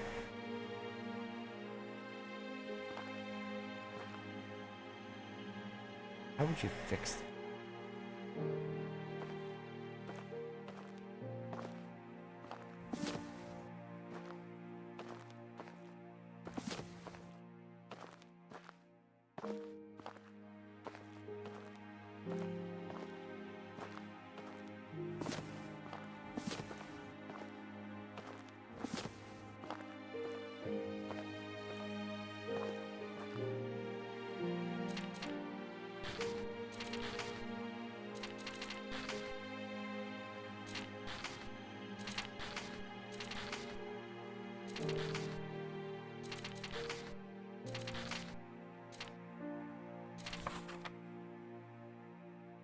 Goodbye, my friend.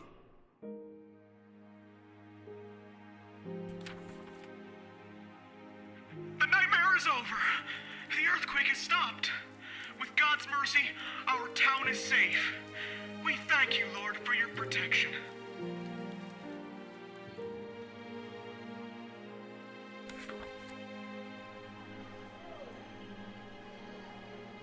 A few days later, the art festival was held as scheduled.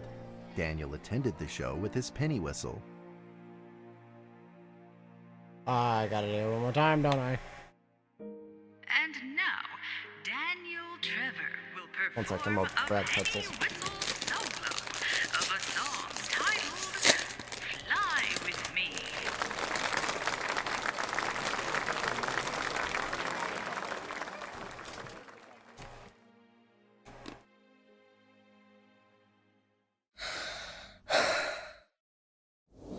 There we go.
that's how the story ends.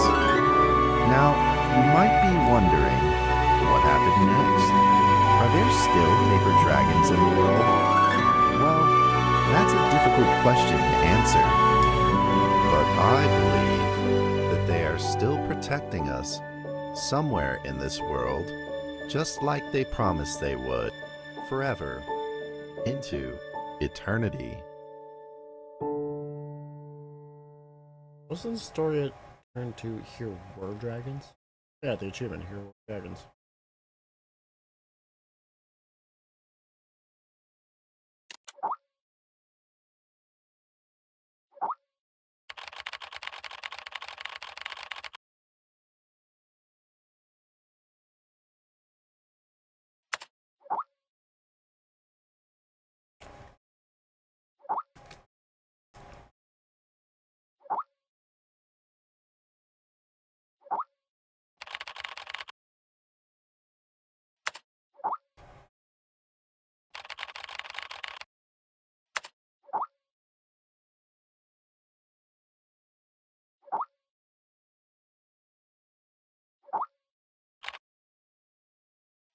Wow, for told.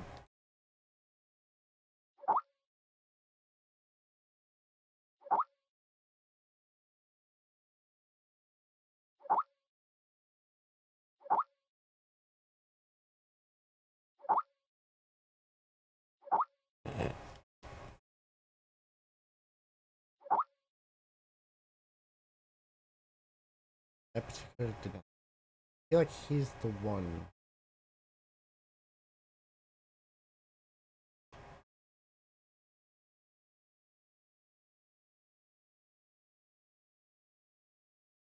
Or not.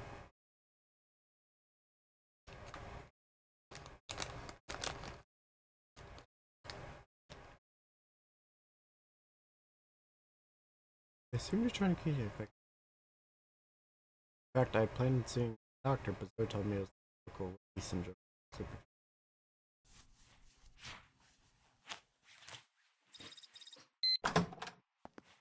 Also, the salt from the pretzels is starting to irritate my cavities. Ow. Ow.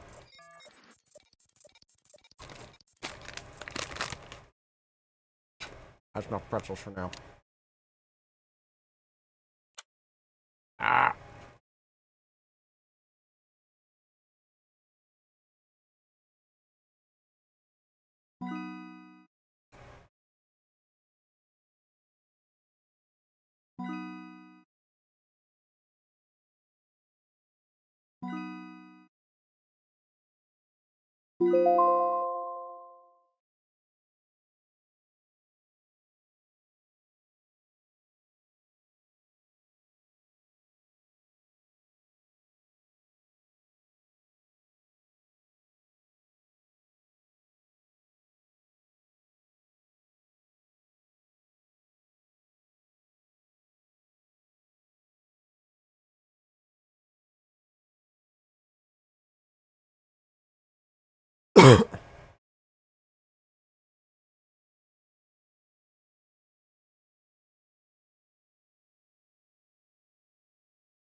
Memetics are a type of information particle that contains supernatural. In most services, the medium that spreads the meme does not contain any supernatural ability. The meme itself is the sole carrier of supernatural ability. If, for example, a meme is written within a book, this doesn't mean the book itself is a supernatural phenomenon. Only the meme within it contains supernatural elements. Memes do not have any direct physical influence on humanity, but all humans exposed to it and having perceived the mimetic SCP are at risk of being influenced. To be sure, I like the fact that it's memes. Mimetic effects, mimetic SCPs do not emanate any detectable forms of rays or auras. The neural phenomena will take place only once few. Short mimic SCPs must first be understood before they can produce anomalous phenomena.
Huh.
Sorry, I was doing a pencil. Conscious intrusion operation record. Participants: Director, Redacted, Executor. D Class 6744 Mike Donald. Intrusion subject SCP-239. Device applied. Synapse. Incident process. Operation executed on March 26, 2005. On that night, one conscious intrusion action SCP-239-01. This report contains a large amount of content. Do you want to read further? Do you wish to know more? Oh, Jesus Christ.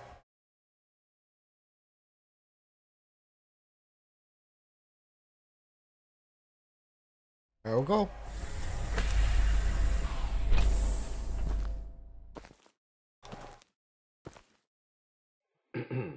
D6744, please provide your identification code according to the mission letter.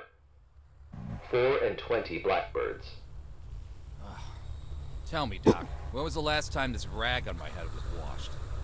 D6744, according to the 7th edition of the Security Regulation Amendment, you must first provide your identification code. Otherwise, you will be executed. All right. 4 and 20 blackbirds baked in a pie. You're a real fan of these formalities. Everything's got to be right by the book with you. Oh, God. Fuck. Mike Donald, consciousness intrusion expert, former leader of MTF UP2, codename Spider. Now, level D personnel, number 6744. Enough with these damn formalities. Just what the hell you want me to do? D6744, do you know about the Witch Plan? I've heard the name, that's all. The plan is under the direct command of O5. Every last detail of the plan is protected by the strictest confidential terms. So what? D6744, what you're about to witness is top secret information of the Foundation.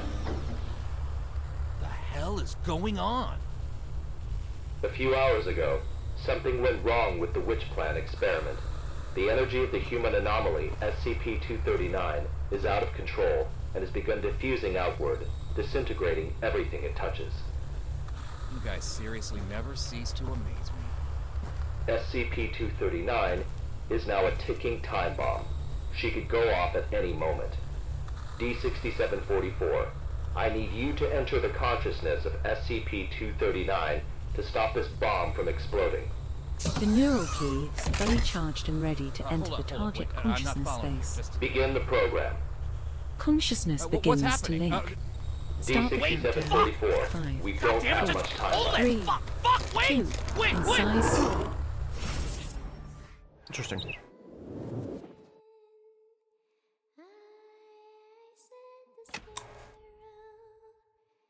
Oh, fuck. Come on.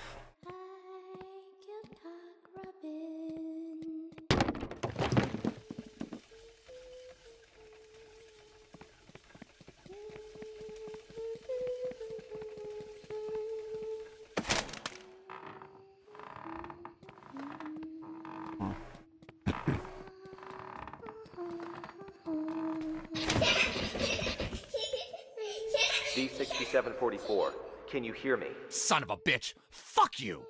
The situation is urgent. If you were still the way you used to be, you would have done the same. Hello there? Hey, wait! I sound hungry. D6744, what did you see? A little girl, but she ran away when she saw me. That little girl is SCP-239. What else have you discovered?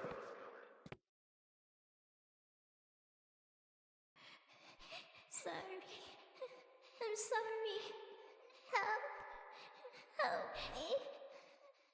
The girl's consciousness is severely damaged. That probably explains her total loss of energy control.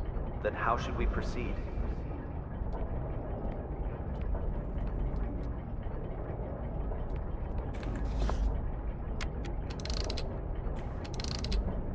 I'll have to enter her preconscious. If there's a solution to this, it's gonna be in there. Good. D6744, you really are the right person for this mission. D6744, I must remind you, SCP-239 is no ordinary girl. She is uniquely dangerous. Do not forget. Yeah, I got it. I'm dangerous too, don't forget.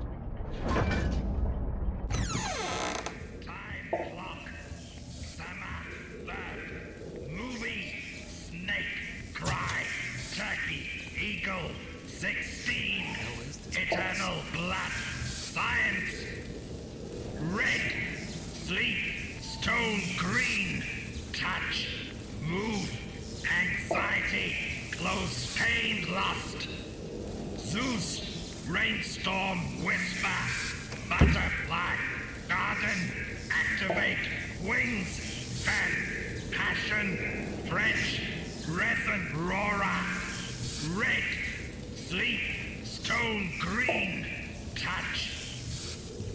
Test into my shadows. No. You will pay the price. Holy mother of... Oh.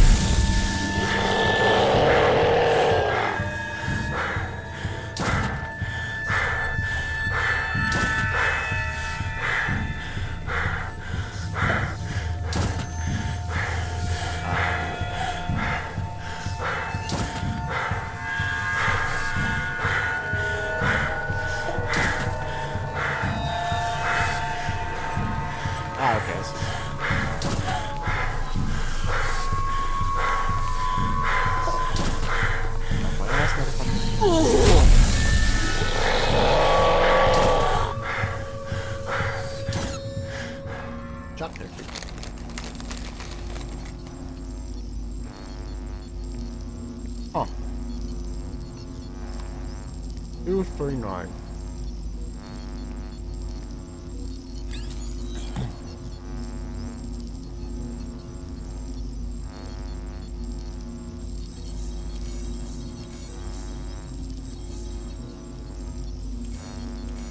Oh.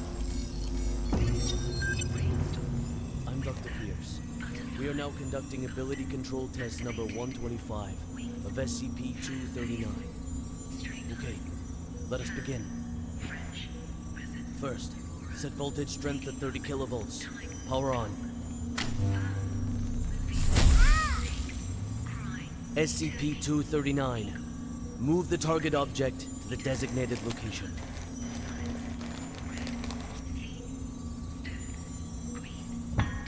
Ability control test number 125 has failed.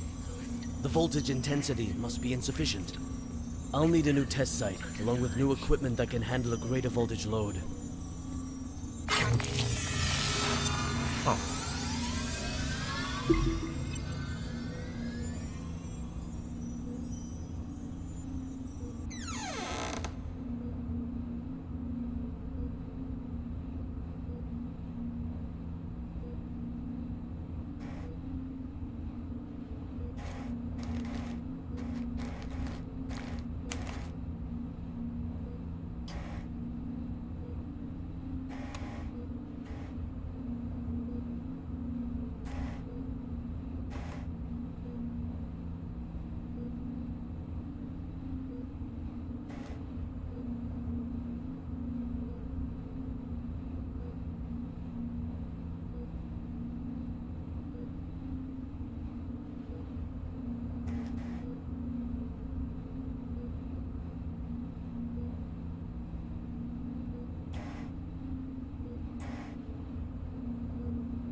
door opened.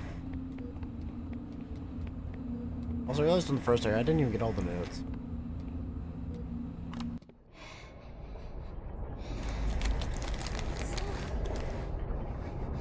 Tired.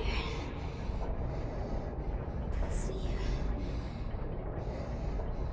Let me sleep. Just a while.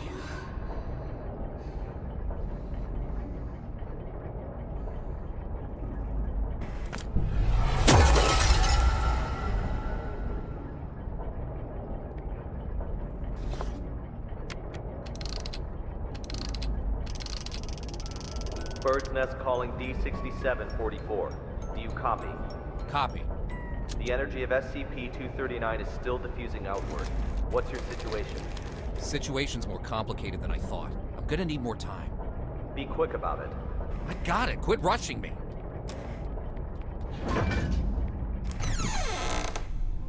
Oh, fun. Have you heard? Heard what? O5 is displeased with the slow progress of Dr. Pierce's experiments. They've appointed a new director to take over the project. You sure it's not just a rumor? Today's morning session was chaired by Dr. Pierce. It's true. Trust me.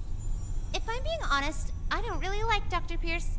Something about him, you know, just gives me the creeps. He's coming. Stop.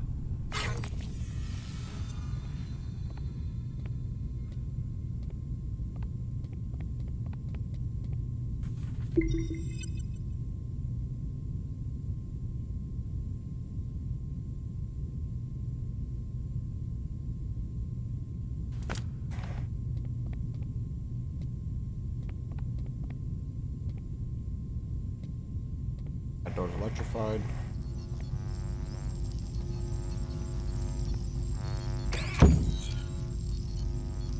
What did they have left? Back.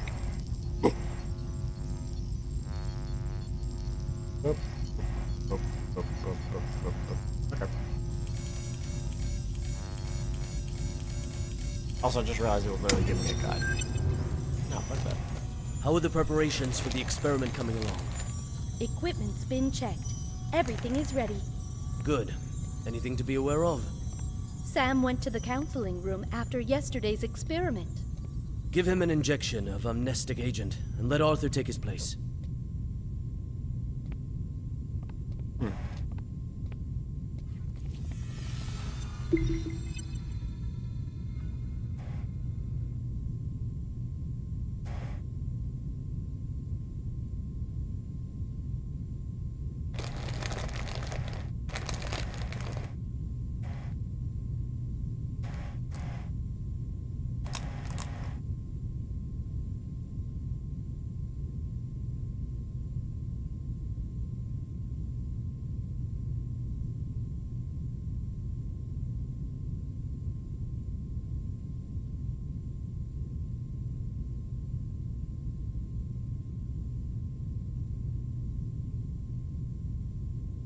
Oh.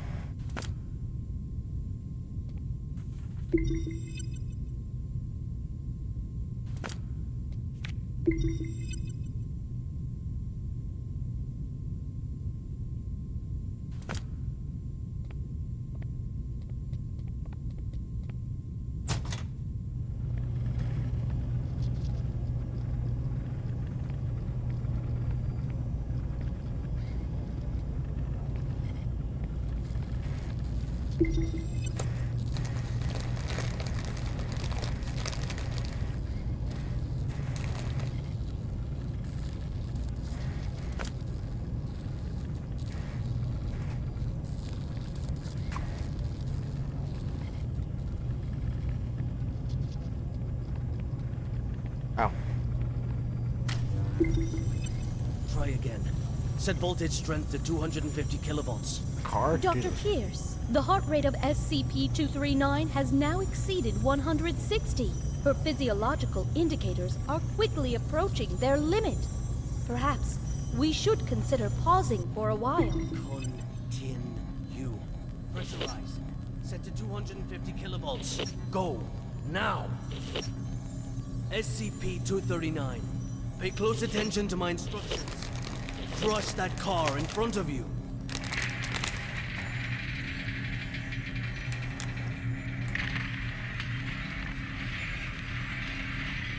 Damn.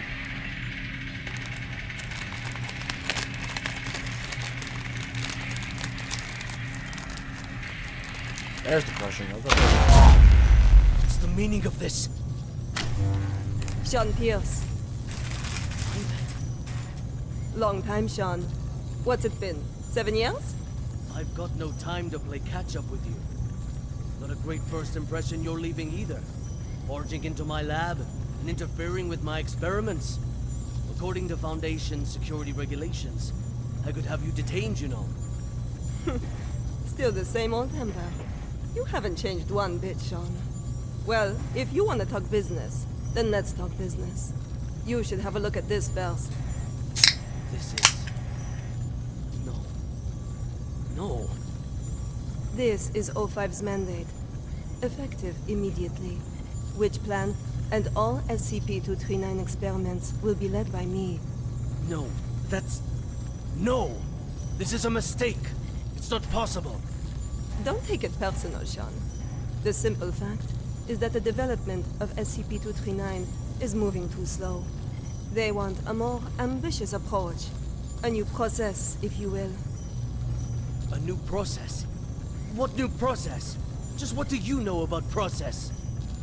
Please, Violet, enlighten me. Sean, let us end our bickering with this. Victory comes to those who fight, and to those who last.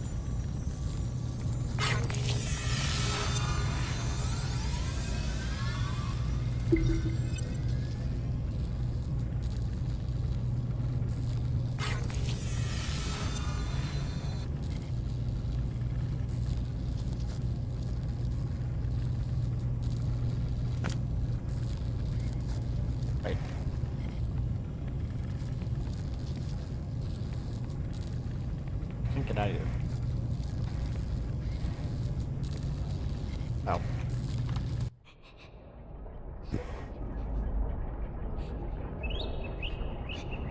Who are you? Are you here to play?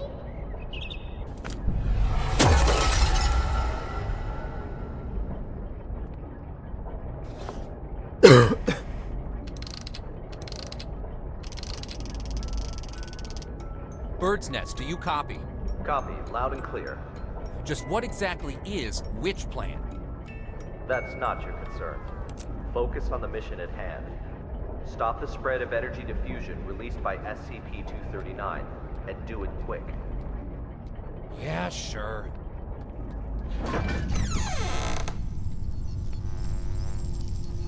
Huh.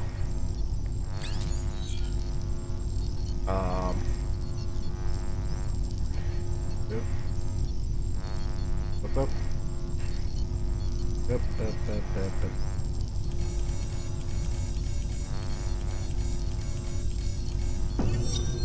Director Tattoo.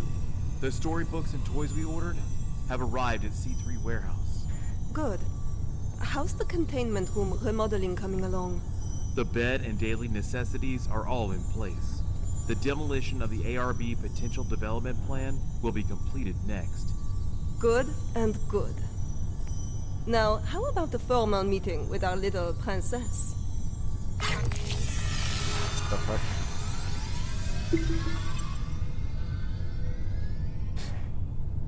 Dismantle monitoring devices, dismantle electrical devices, dismantle commonly used standby circuits, reinforcement project, heavy current engineering, interior decoration, children's room, arrangement of interior objects, children's room, light clearing, test and acceptance.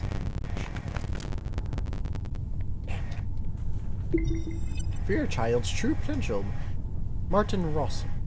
Book purchasing list. The baby book. Everything you need to know about your baby from birth to age 2. Being parent and child, the best-selling classic that revolutionized parent, child communication, big trees and climatus. Here's you. Time for bed, Fred. Yeah, she looks interesting.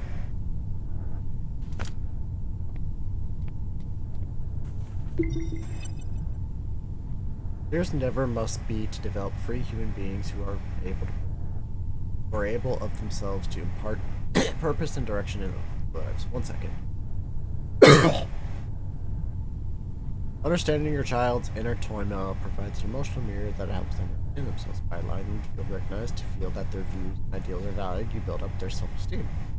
When a child feels that their personal worth has been recognized, they will be much more capable and resilient when dealing with people and events in their lives. The motto we must hold in our hearts is this: I will seek to understand, show my understanding. I will not criticize and condemn. Once a child identifies with the values the parent embodies, the child will develop and acquire personal standards of self-regulation within their own selves. Something which my father failed to learn. But besides that,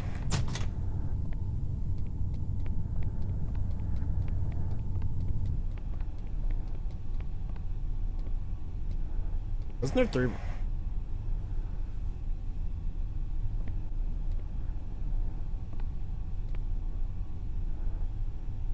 Felt like it was shifting. Wasn't there 3 before?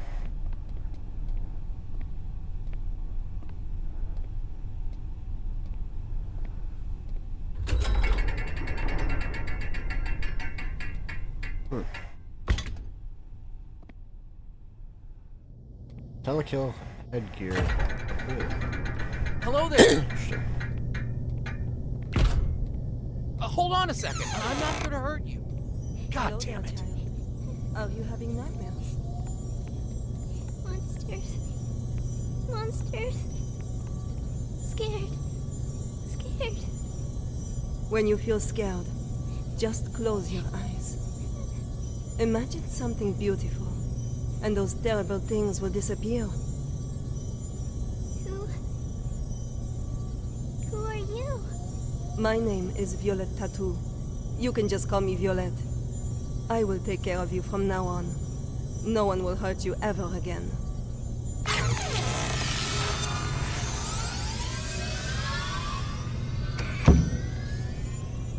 Alright, that's it for today's bedtime story. We'll have a little test tomorrow. You need your rest. Afraid. Sleep. Nightmares. SCP-239, are you afraid of having nightmares again? Yes. Afraid. Just remember what I told you. When you feel scared, just close your eyes. Imagine your little friends in the stories all running out of their books to come play with you. Then you won't be afraid. Get some sleep now. Remember to imagine those beautiful images. Close eyes. Imagine. Imagine. Beautiful images.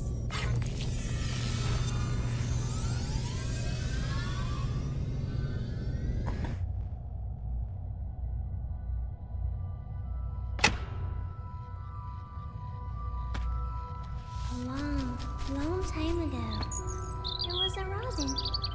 It wanted a home of its own.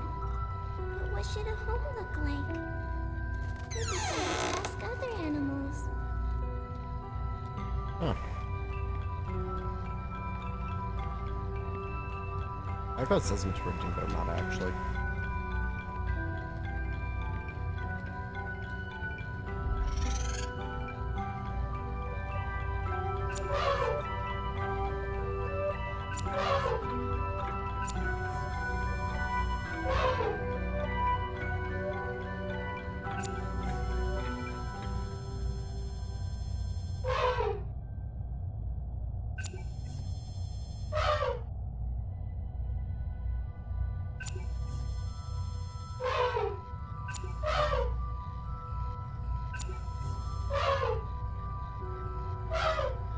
The robin needs an elephant. It says the house should have very strong floors. Strong enough to support my weight. The robin shakes his head.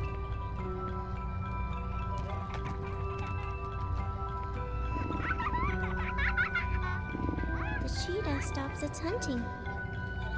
It pulls back and whispers, "There should be beautiful spotted curtains to block out the harsh sun." robin shakes its head again. The giraffes speak from way up high. The house should have a high roof, and plates should hang from the ceiling. The robin flaps its wings and flies away. The hippos let out a loud yawn. House should be built in a pool, so we can bathe anytime and sleep anytime. The robin shakes off the water droplets and flies away.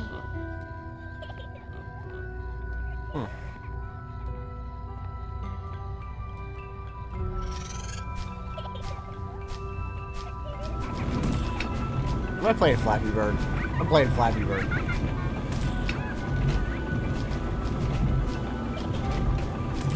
No, it's very easy Flappy Bird, but it's Flappy Bird.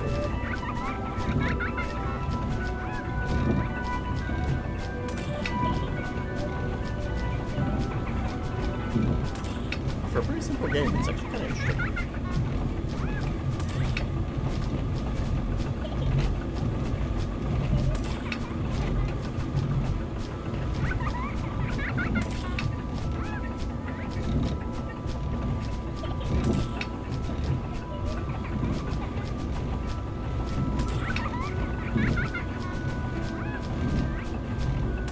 The robin flies to a small hill where the lion's family lives. The lion says, "My home is vast and boundless, and the whole prairie is my home." The robin shakes its head and flies away.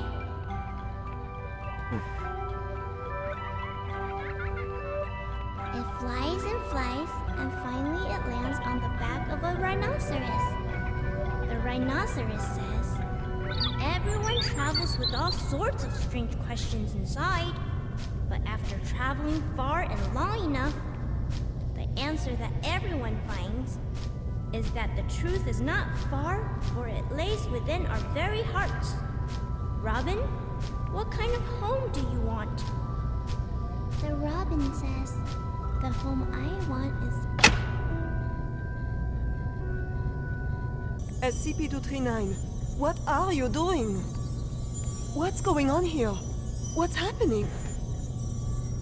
SCP-239, we have to work and rest according to plan. But Alex, clear up the mess. At once, Director. SCP-239, this is all for your own good. You must be obedient and complete tomorrow's test. After that, I'll give you a gift. A gift? All right. Back to sleep now, SCP-239.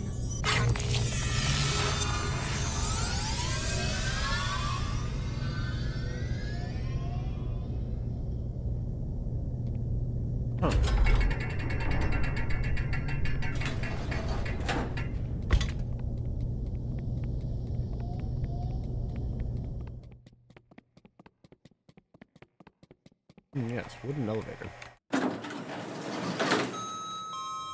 By floor 3.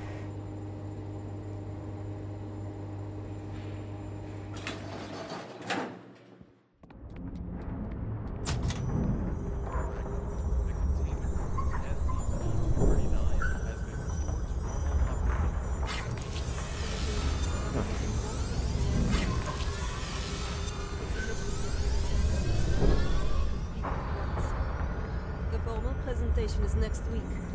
I'll see to it, Director. What shall we do with these creations of SCP-239? Destroy them. Fuck. So is it like anything she imagines just comes to life? Like, I see wings and all that. Biological waste treatment tank. What?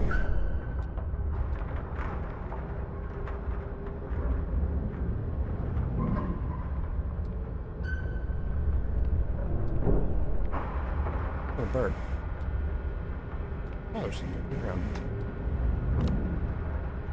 A gift for me. Happy.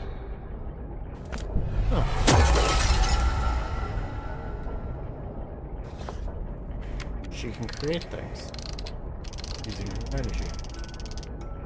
Where's it, my guess? Hey, you there? D6744 calling Bird's Nest. D6744 calling Bird's Nest. What the hell are these guys up to? Communication with the outside is off. Director Tattoo. The experimental site has been fully prepared. The report may begin at any time. Excellent. If today's experiment goes smoothly, I will have full control over which plan. Go. Check again to be sure that everything is in place. There can be no omissions. At once, Director.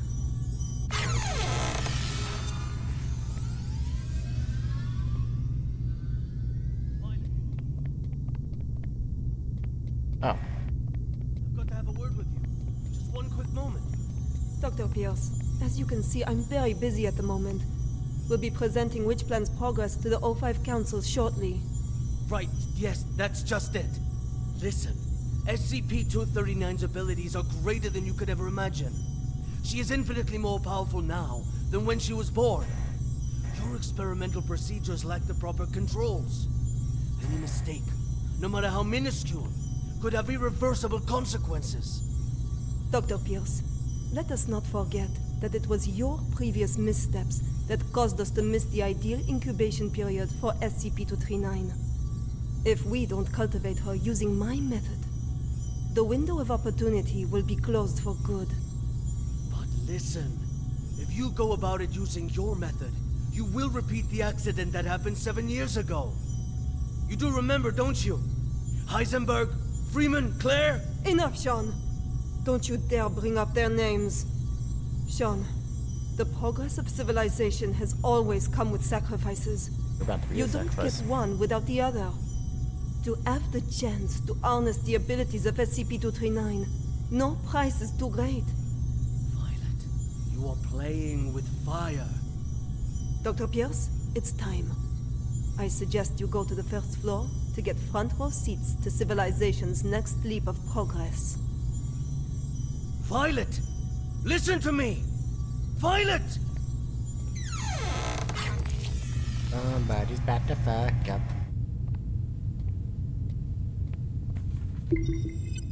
Just convert pure water into wine in glass. Passed. Resurrect birds that have been dead for more than 12 hours. Check. Passed. Create a fig tree. No answer. Turn living things into molecules. Who knew? Yep. Well.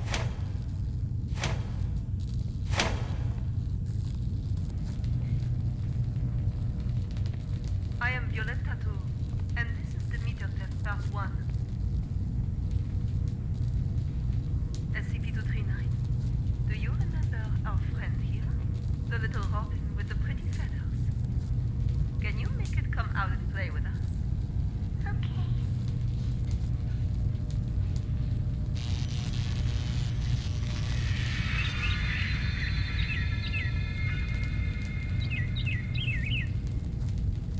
Good, SCP-239. Very well done. All right, let's continue with part 2. That's Now what we you need to give the robin a home. A home? Yes, a home. Just like in the storybook. The robin needs a tree to call home. So let's give him a big tree. Robin. Home. Not the tree. SCP-239, you just need to listen and follow my orders. Come on now. Let's give our good friend the robin a big tree. Home. Not tree. SCP-239, I need you to follow orders and make a tree. SCP-239, if you don't follow orders, there will be no more nice things for you. No toys, no storybooks, no pretty decorations. Back to that cold, ugly room. You don't want that, do you? No. No. Then make the goddamn tree for me.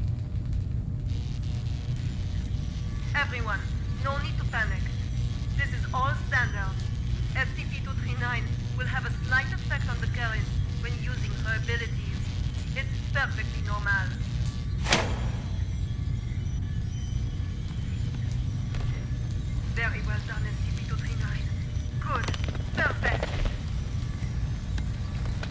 well see, under my guidance, SCP-239's abilities grow more and more powerful each day.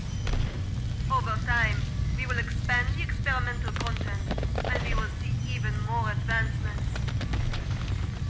SCP-239, you can stop now. That's enough.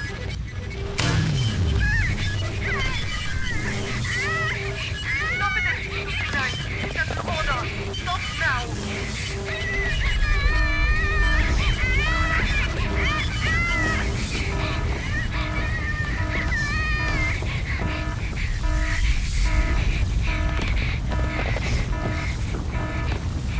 And I'll God damn it! Why won't it open? Sean? Sean! Sean! The backup door outside. Help me open it. Come on, quick!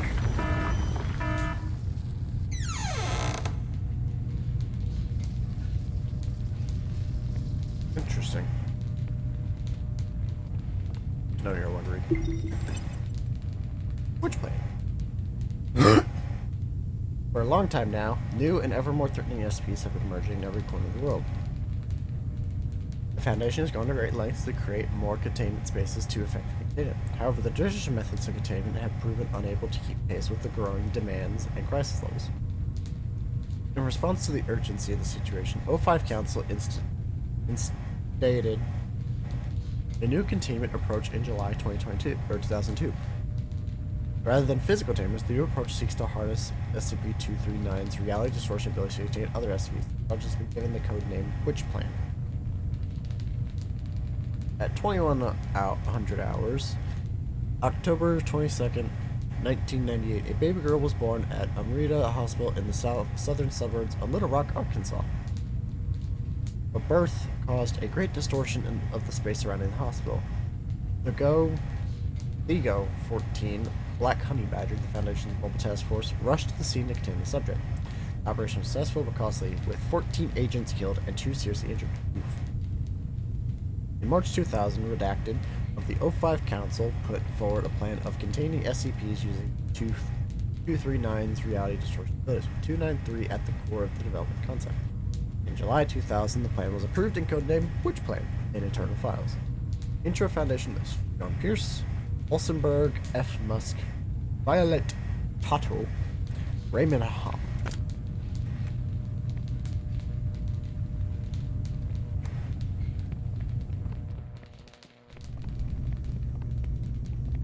Stop it, SCP-239. That's an order. Stop now. God have mercy.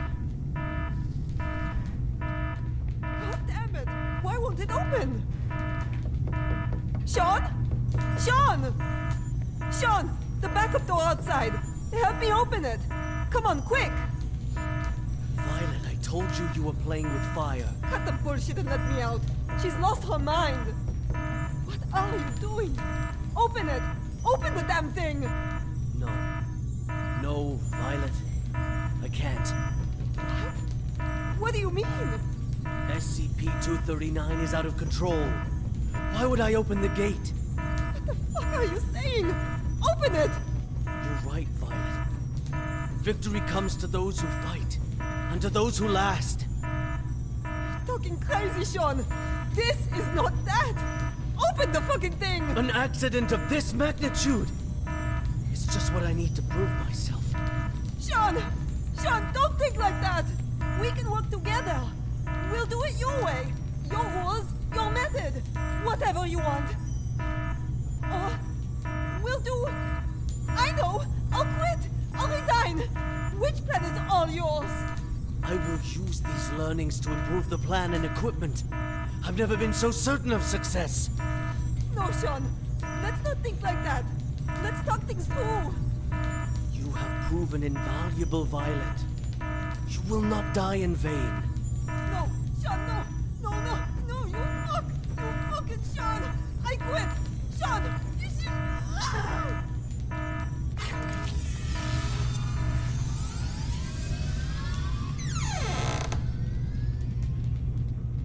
Can I put on suit? No, I cannot. Oh, the old top piece. Sorry. I'm sorry.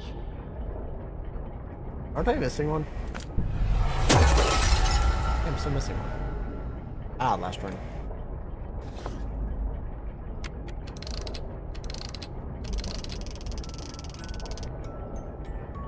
D6744. The energy output is getting out of hand. How much longer? So this is the witch plan, huh? Are we anything more than tools to you? It's not about that. This is about saving the world. Either you fix this, or we're all screwed. That's what I'm doing. Then move your ass and do it already. Yeah, suck my nuts. Quitting the Foundation was the best damn decision of my life. Damn. I was not expecting a game like this. Oh, thick. This is actually kind of simple. I now present to you the ARB Potential Development Device 2.0. This device is capable of not only better stimulating the potential of abnormal objects, but can also automatically turn on the respective electric field control, so long as the abnormal objects exceed the preset amplitude. This will ensure that the experiment is foolproof, with zero chance of runaway. The tragedy of Directed Tau 2 cannot be repeated. We must learn from our mistakes. We must not forget the enormous power of SCP-239. And we must treat security as a top priority. Otherwise, all of this will be for nothing. Do not forget the credence we live by. Secure, contain, protect. This we must uphold at every turn.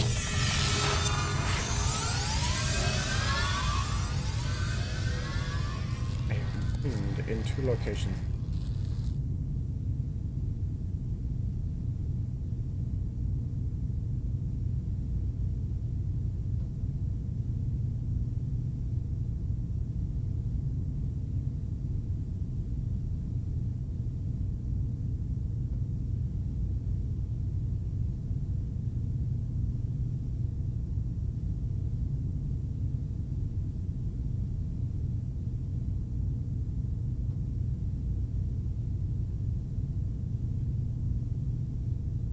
Zach down something for this.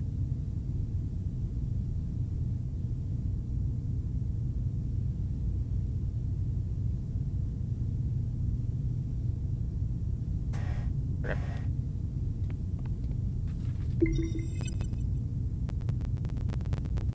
Violet's death certificate. Violet Tau. ID Site 170451. Experiment director deceased. Cause of death: fractured skull, hemorrhage, shock.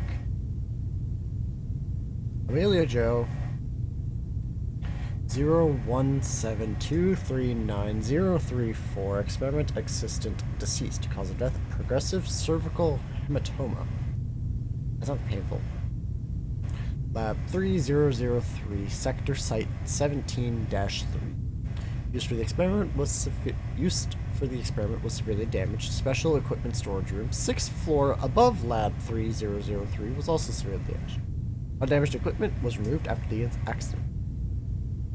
Roof of Lab 4011, Sector 4 below Lab 3003 was structurally damaged. It remained idle at time of accident. No resulting collateral casualties or other types of containment damage recorded. Background of the accident. Violet Tau, Witch Plan Director, had been working on Demeter Plan in place of Sean Pierce's ARB plan since December 28, 2003.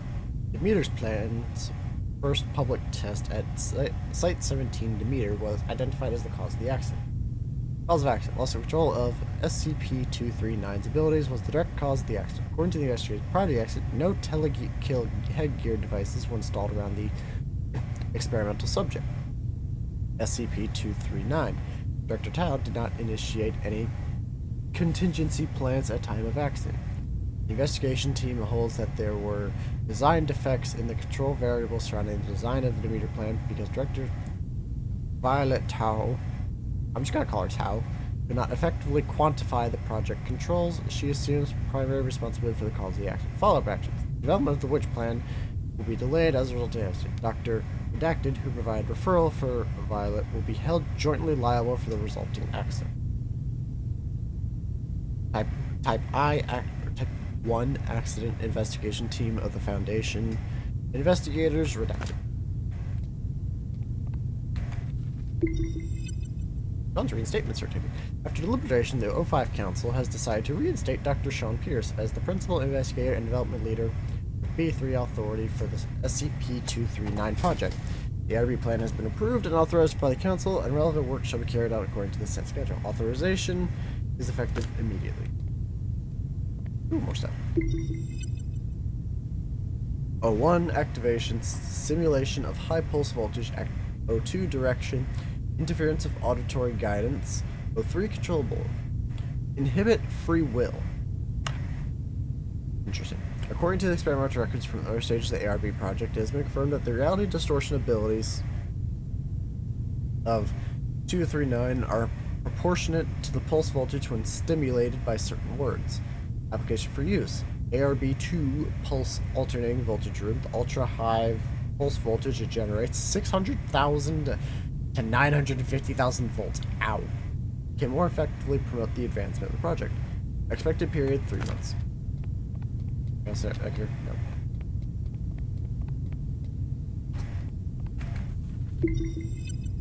Registration of vote to relaunch the area. Agreed. Agreed.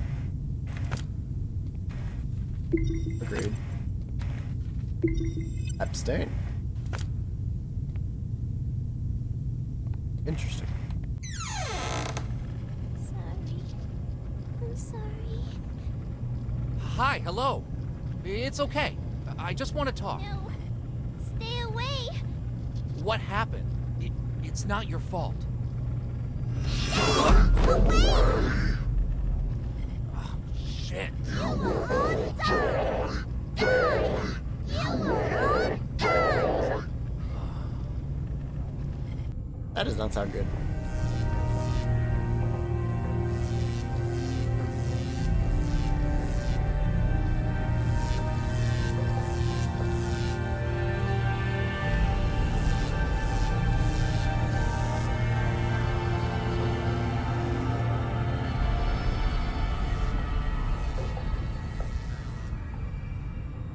I am Dr. Sean Pierce.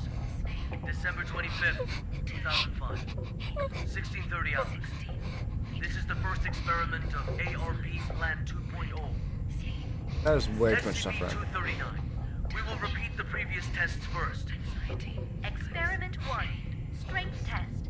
Pass rate of 95%. Voltage strength 600 kilovolts. Power on. SCP-239. Crush the car in front of you.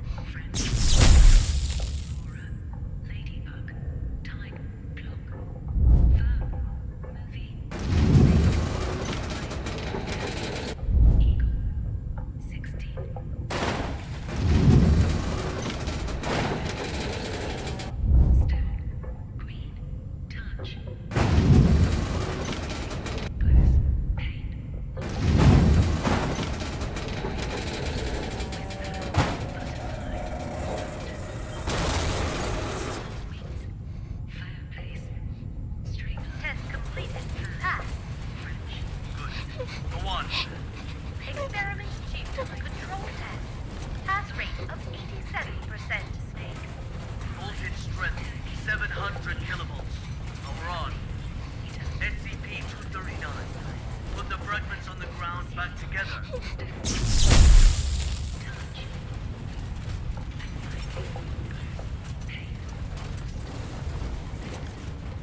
This seems like a terrible idea.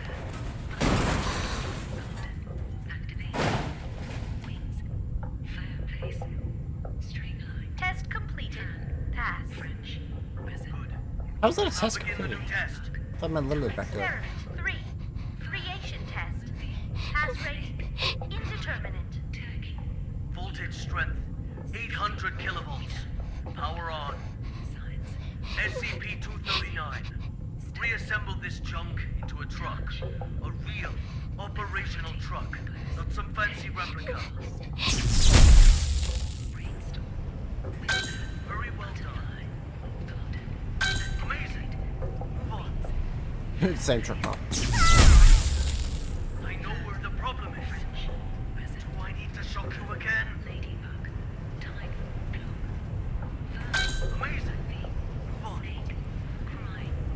What the fuck? Wait, is this actually possible? Our equipment can't handle that much current. Damn it. I'm the one who's in charge of this experiment. 950 kilovolts, now! Power on! Afraid. Whose eyes? I wonder if that one's even possible. Like, is there an achievement for that? Imagine. I doubt it.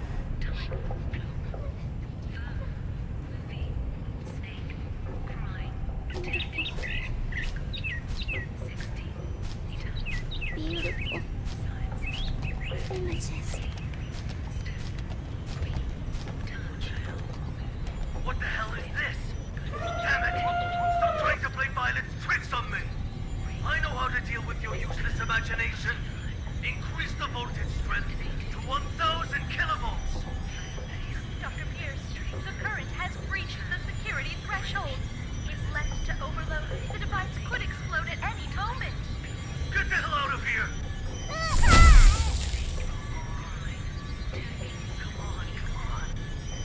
This is for victory! Do not fail me! Pushing too much.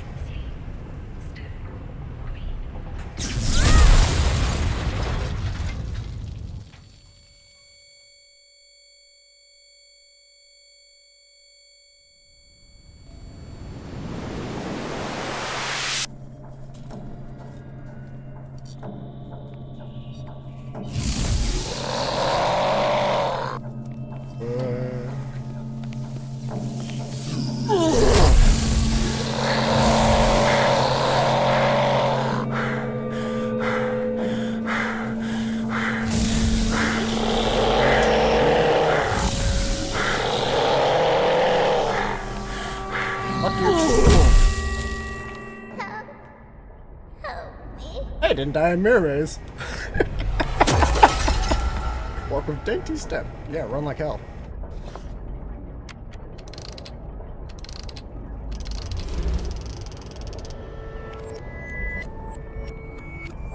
D6744. Nicely done. Hold on. The outflow of energy of SCP-239 has subsided and is now beginning to dissipate.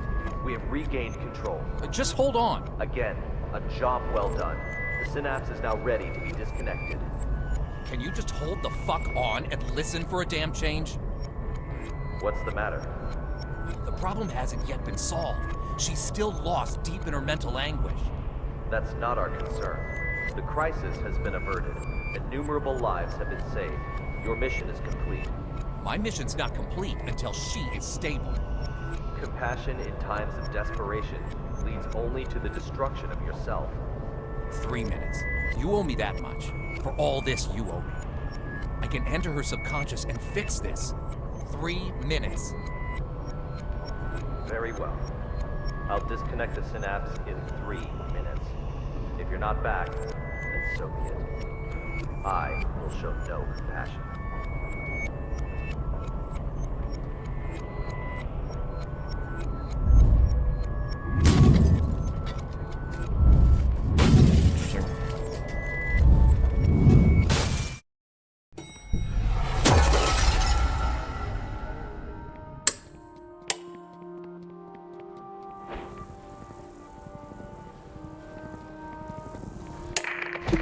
Team Honey Badger has entered the value anomaly area, now quickly approaching. Good. Proceed. The amniotic fluid has broken. Send to delivery room 2.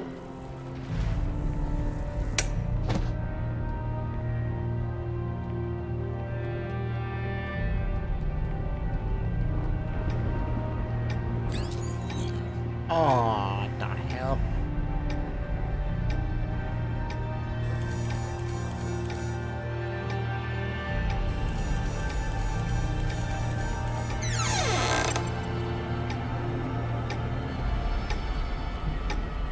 Letter? Letter? Research form for gynecology and obstetrics of Dacton Hospital. Medical payment method, self-paying. Name redacted, gender female, aged 29. Current residence address, Utah, redacted. Blood type O. Nationality, American. Duration of pregnancy, 273 days. How do you calculate that? Gravidity? 1. Contact, redacted. Contact number, redacted. Conditions at admission, redacted. Date of admission, October 19, 1998. Due date, October 22, 1998. I am missing one letter. What's going on? The needles on these fingers are all over the place. I don't know, but my watch has stopped working too.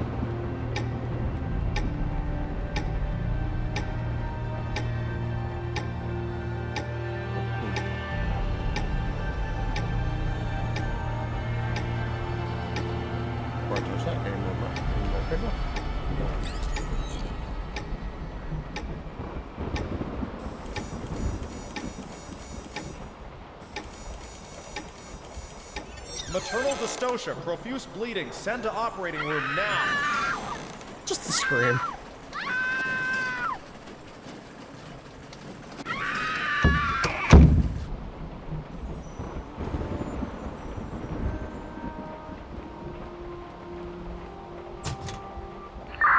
Value fluctuation increasing. Team Honey Badger approaching target.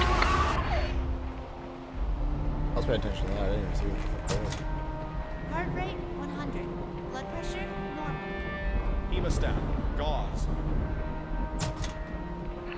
Target confirmed. Containment operations ready. Excellent. Operation Witch Hunt commence.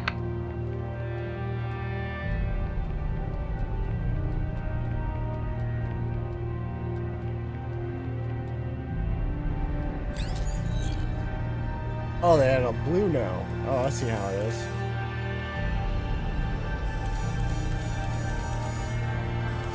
Congratulations, a lovely princess with beautiful blue eyes.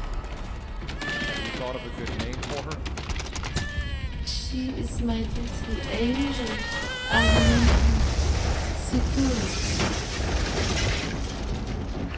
Target SCP-239 has been contained. It didn't look like no containment.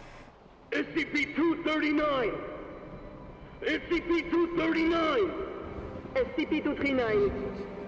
SCP-239! SCP-239! That's an order! SCP-239! That's an order! SCP-239! Do as I say! SCP-239! Do as I say! Come on! Do it! Come on! Do it! SCP-239! SCP-239! SCP-239! Don't blame yourself. None of this is your fault. Maybe you weren't meant for this world. Close eyes.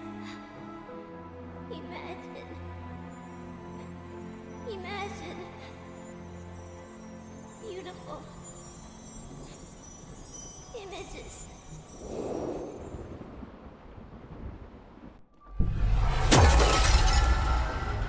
The robin says, the home I want, my home is squishy all over, with shiny warm lights and no more cold steel.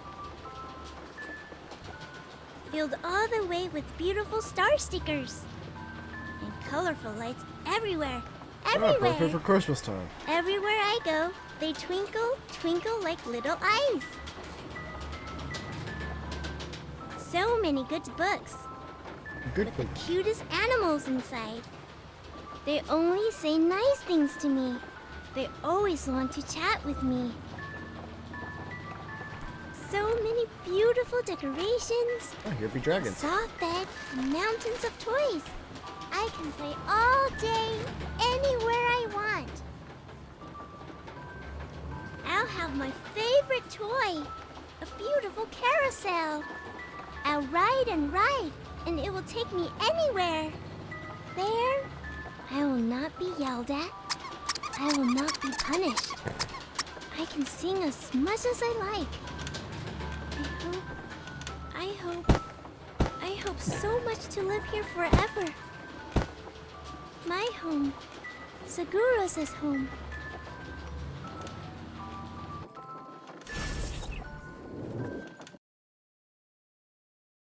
Damn.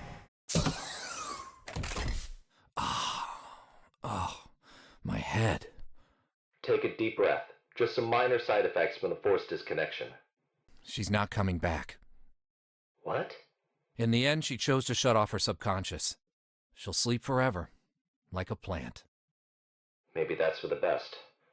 Anyways, our primary concern is the incident report. It'll require some brainstorming. Not my concern. I'll arrange for someone to take you back. See you on the next mission. Not in this lifetime.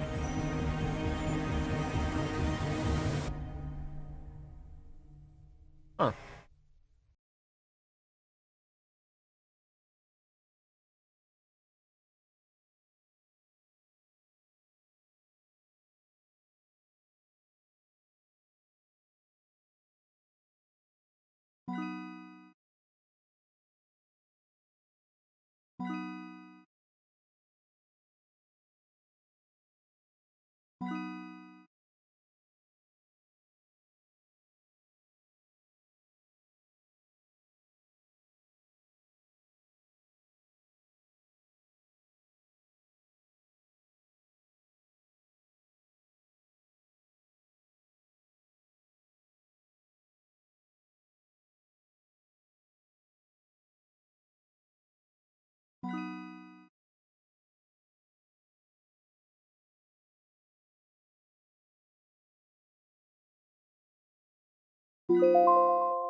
I know I'm good, boss.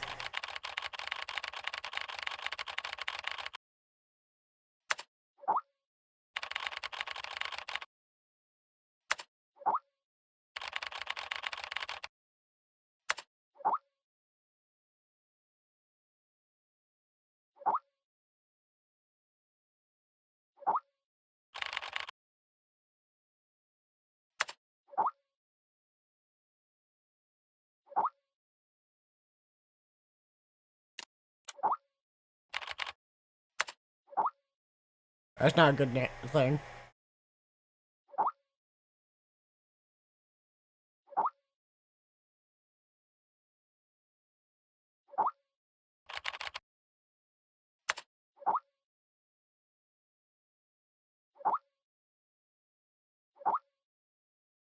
Oh no. Ah, this is gonna be interesting. Where's the elevator?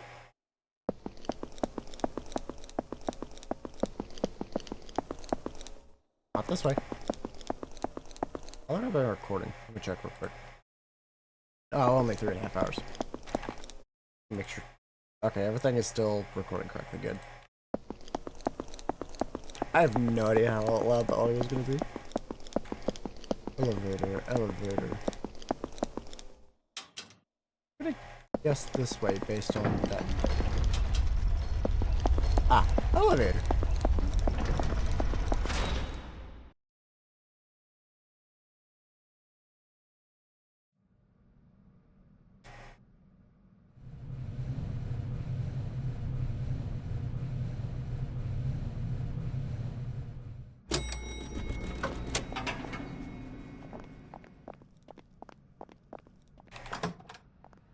Wait for workstation. Amnestic registration form. That does not sound good. Don't bake bread in the lounge. Do you feel nausea yet? 046.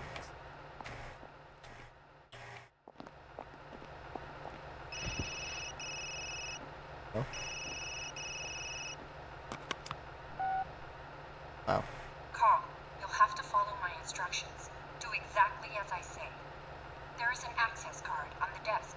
Take it and exit through the door on the other side. The passcode is 0426.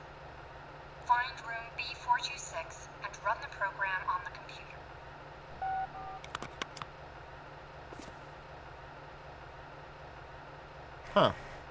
Oh, I got level 3 access now. Early access. I thought I collected. Oh, I didn't.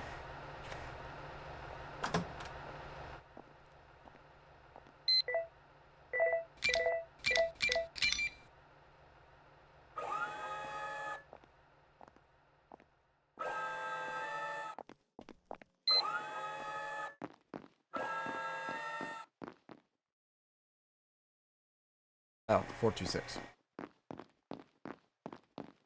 I spaced out so much on numbers.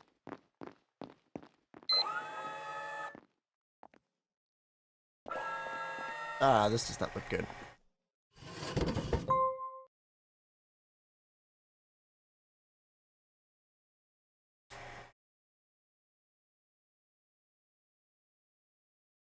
Four, 2, 6.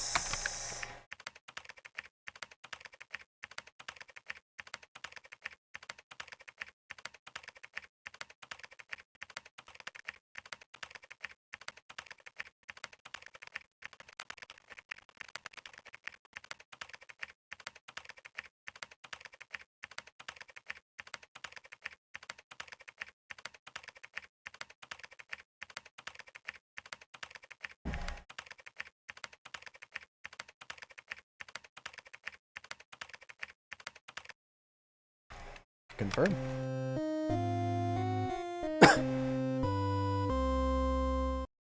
Fuck.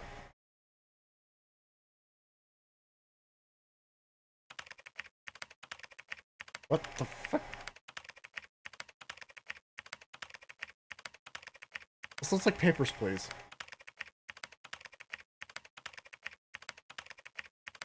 Almost made.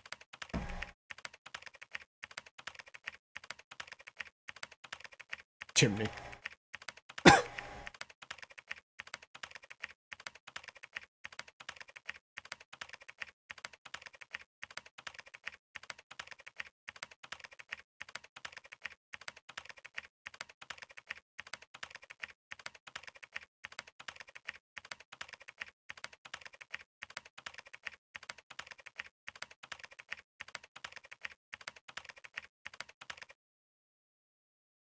Okay.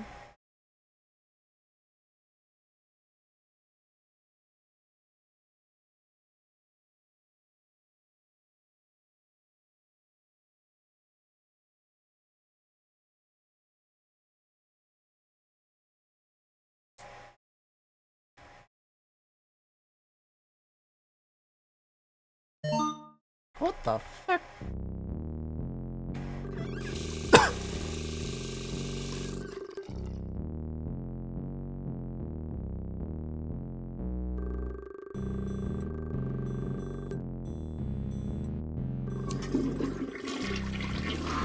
Damn.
I do like the fact that this changes fucking graphics every story.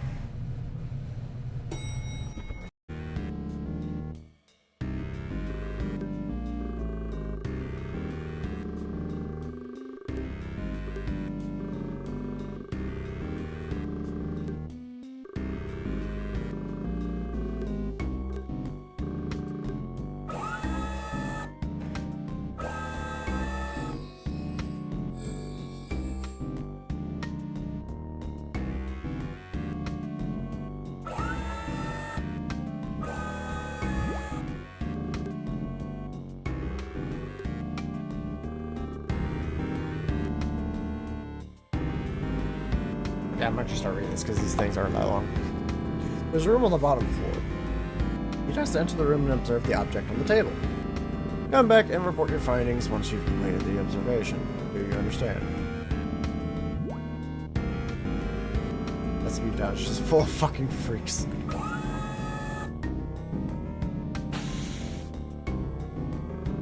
Jesus, I'll never get used to this. They can't make this something less gross.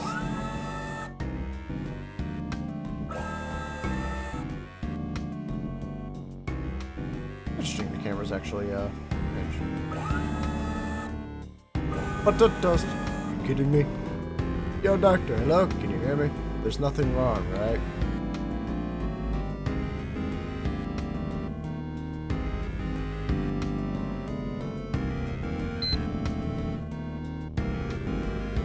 Looks like what I need to observe is in here. What the hell is this? I'll have a cigarette first. Where are my cigarettes? Ha, they'll never guess where I hid my cigarettes. Up his ass. Damn, that's good.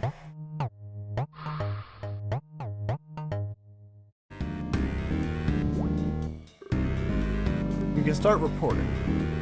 Well, on the table, I'm a toaster.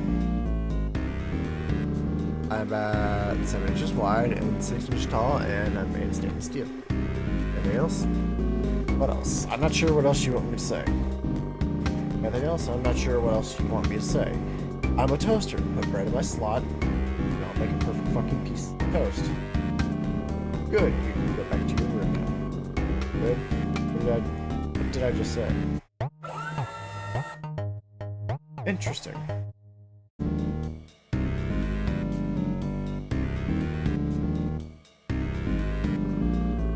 Hey Jimmy, there's something different. A wonderful smell on you. What is it? I sense it now.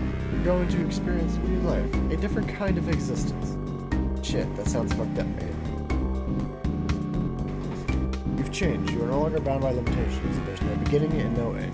Only chaos. Can you shut up? Is this the end of a life? I don't know. Maybe you're evolving. Why am I even trying to understand what you're saying? You're feeling different now, right? I do feel strange. I think I'm just tired. Life needs motivation. Maybe you just need a cigarette. A cigarette? No. I don't need a cigarette. I need to charge up. Because I'm a toaster. And you plugged in to start working. Wow, I'm a toaster. The fuck? It feels so good. What was I doing? I need a charge. Yes. I gotta charge myself up. Yeah, there's no plug. They gave me all these cigarettes, but no plug. Maybe I can make one myself.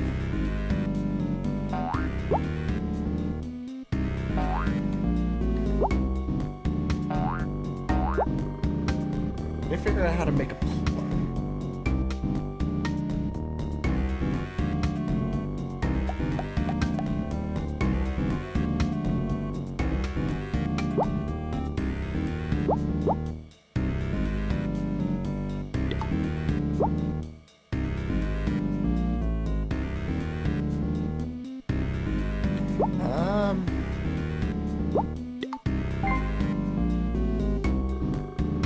Good, this is it. I can't wait to charge up.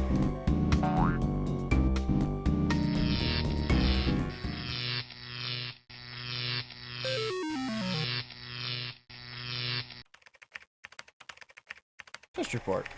The 081 observed SCP-426 closely for about 30 minutes during questioning. He could only provide a first-person description of SCP-426. The 0181 returned to his cell and began experiencing hallucinations. Believing that he was a toaster. SCP-426.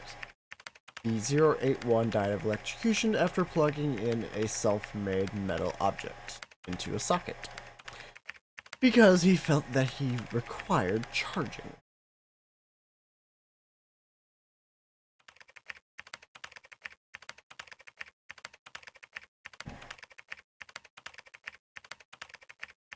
Okay, this is so slow, so I'll read the shit.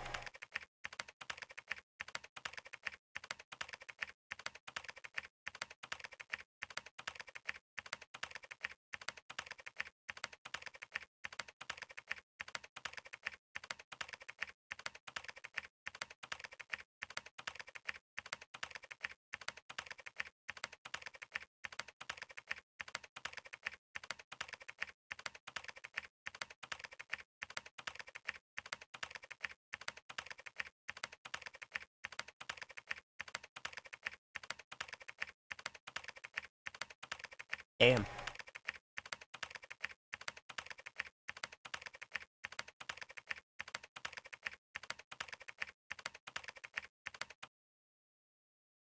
For SCP-426 test. Mrs. Wilson, Mrs. Wilson, what happened, dear? I fell asleep. I'm sorry, maybe I misheard, but you were shouting. Oh, how rude of me. What was I yelling about? Every time I fall asleep, I think I'll never wake up again. You were yelling, bread? Give me bread? I dreamt about my children. Whenever I think of them, it fills me with regret for what I did. 7 months ago, I was diagnosed with cancer. Oh my god, I'm so sorry to hear that. Listen, I've made a lot of mistakes in my life. I came here on my own free will, you know. I think of this as a kind of redemption. Oh, sorry, we can't chat anymore. I can tell you more about my children next time.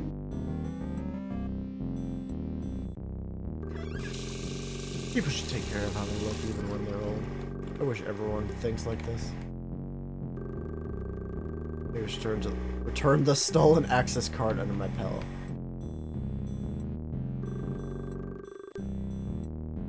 E082, time for your task. Hello, young man. You don't look very happy today. What happened? I'm not going back to that empty room for another day, am I? I know I shouldn't complain, but it's awfully boring. Don't mind me nagging, you know I don't have much time left.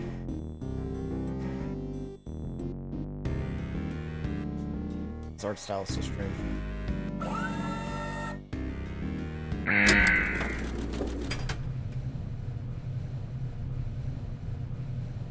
Makes me think the 8-bit games. Open Minecraft engine. Prepare for security check. You're always scared. Don't trust me? Alright, it seems like you don't want to talk to me.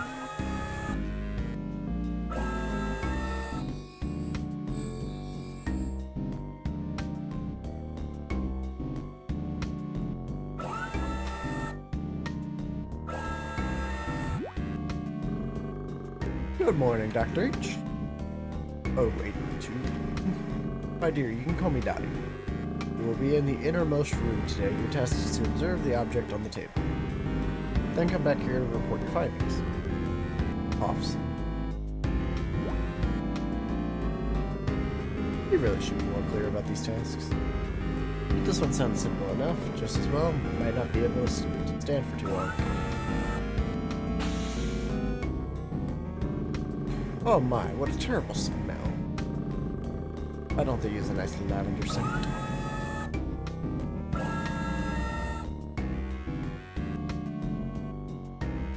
My question is, what's with that gas? I know the first gas, but I don't know what that gas for.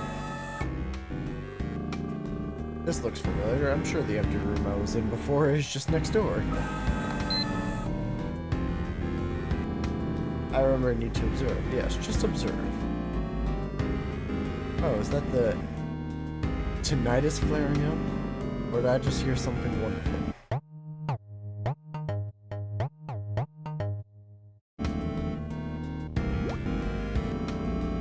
You can start your report. Yes, I'm not sure. This is what you need, dear. Start your report. Well, I'm a toaster. About this wide, this high. Oh, my youngest daughter uses the same model as me. Oh, I'm teal green. I think I look good in this color. Yes, I like this color paint. I think it could still work. What else? That's all I can say. Sorry, I'm not as observant as I used to be. Good, you can go back to your room now. Thank you, glad to hear that.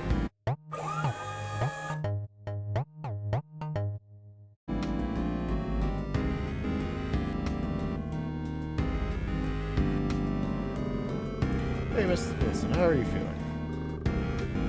I don't know. I mean, how do you feel after that task? Oh, I feel not too bad. Yes, I feel like I'm good.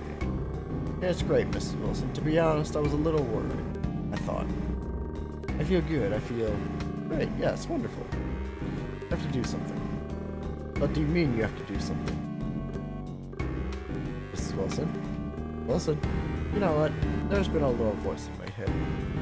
I think it's time for me to fulfill my duty. I'm a toaster. Let me get to work.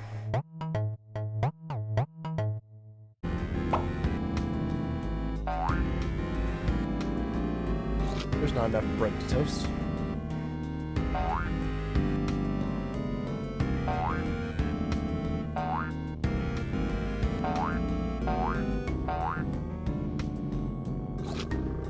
Work, bread. I can toast any kind of bread there is. How did she even get all the way here? That's my question. Bread, work. This is not enough. I can toast more. Bread, work. Not enough. I can toast more. No problem for me. I'm the best model ever made.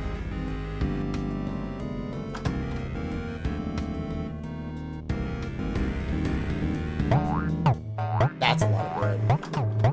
Work, more bread.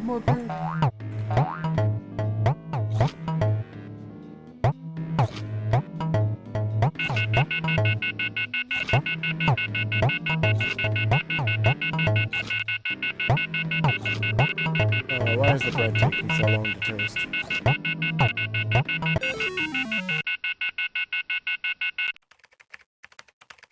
Just report. Oh, to observe the object. Okay, yeah, you guys can read this.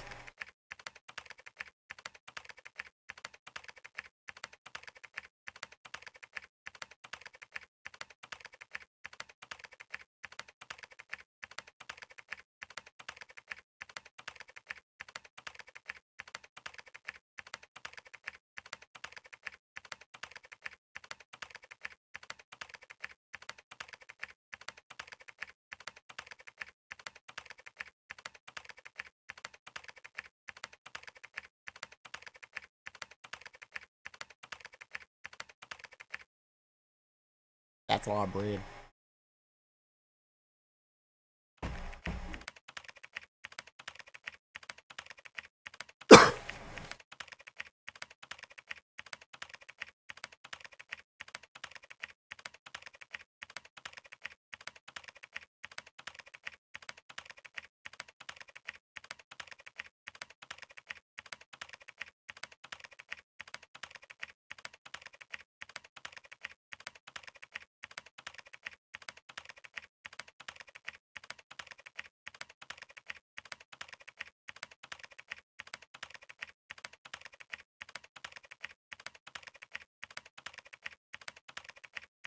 Interesting.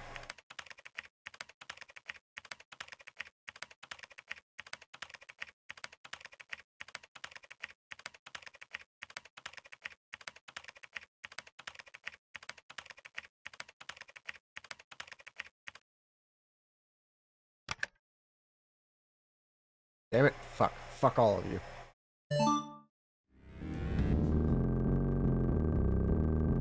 Oh, wait, 3, you're awake. Get yourself ready for the lab.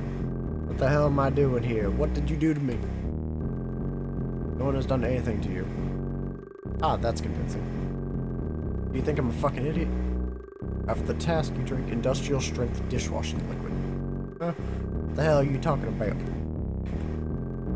Don't fuck with me, I'll kick your goddamn ass. 083, what are you? What? 083, what are you? I'm your fucking grandpa, that's who I am, and I'm gonna knock you out your teeth one by fucking one. Damn. 083, come on and get ready for the lab. Damn, why am I so dizzy? I don't feel right, it feels like part of my brain is missing. I am a toaster. I should be a toaster. I am a toaster. I am a toaster.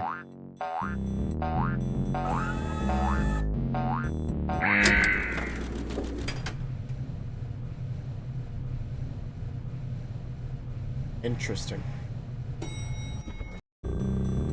Tick tock, tick tick tock. Tick tock, tick tick tick. 083, what are you? Feeling dizzy with a headache. I'm a good toaster.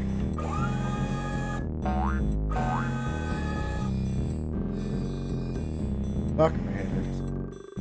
Where am I? I should be. I've been so confused lately. He has no shoes on. Hey, old fucker. Do you remember what you did after your last task?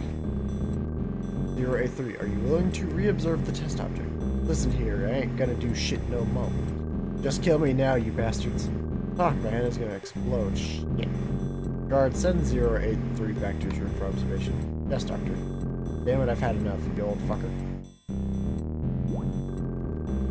083, return to the living quarters. Shit, what's wrong with me? I shouldn't be like this, I should be... I am a toaster. I am a toaster. I am a toaster. I am a toaster. I like the music. Hey, do you have anything to report? Come on, man, I'm broken. Broken? The doctor wants to know how you're feeling. I'm definitely broken. I don't think I can toast any more bread. Bread? You have a screwdriver? There's something seriously wrong with me. You need to go to the clinic. Open the door, I need to be fixed. Oh my god, bread. I'll try to toast this bread, that way I'll know if I'm really broken. Damn it, look on me. There's something wrong with me. This is bad, oh no. Not over there now. Damn it, he's done. Oh, space to attack.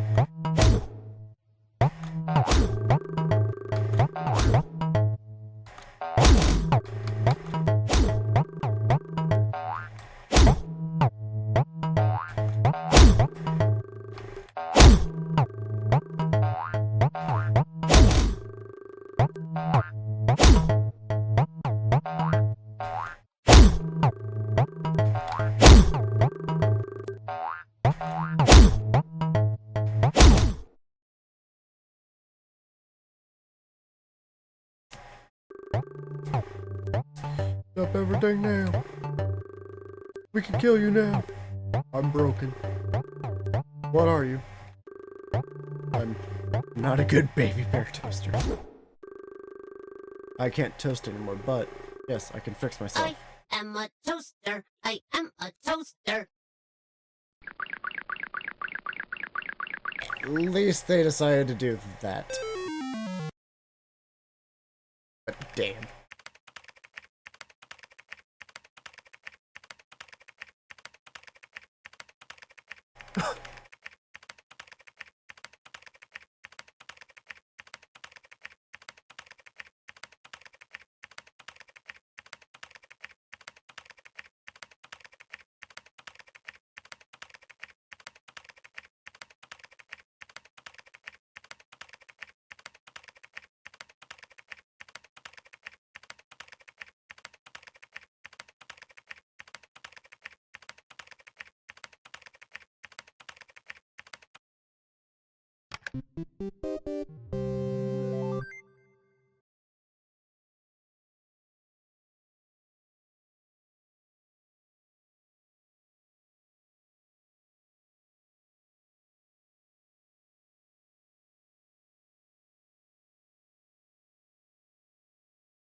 Interesting.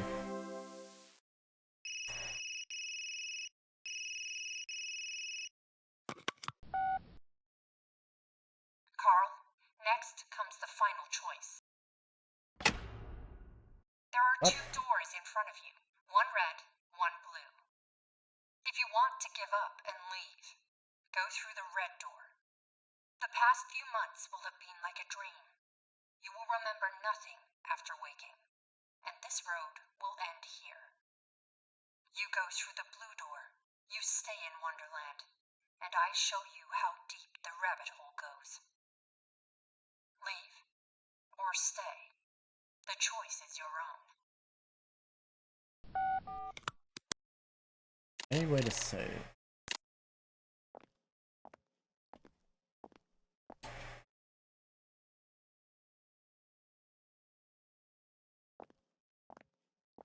I want to choose the red door because I'm curious. Probably an achievement for it. But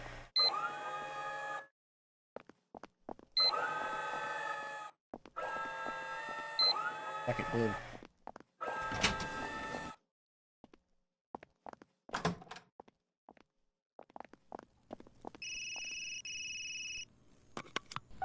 Let's slide to the left forward. Good job, Carl. I'm glad you made it through. Have you ever felt like there were memories in your head of things you never experienced? Whispers of people you never met? These were not hallucinations. They're your actual memories. Carl, you are not a rookie at all. You are a member of Mega 5. You always have been. My name is Marion Wheeler, Captain of Mega 5. Welcome back, Gardener Carl. Now, we need to talk about 55.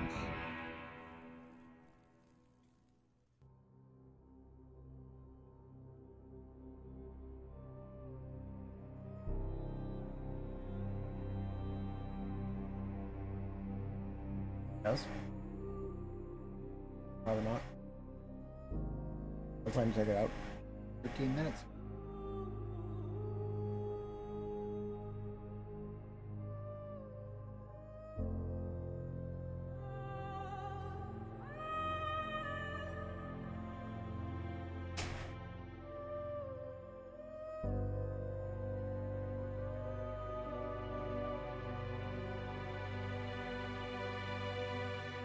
Fucking trash can, shut the fuck out of it.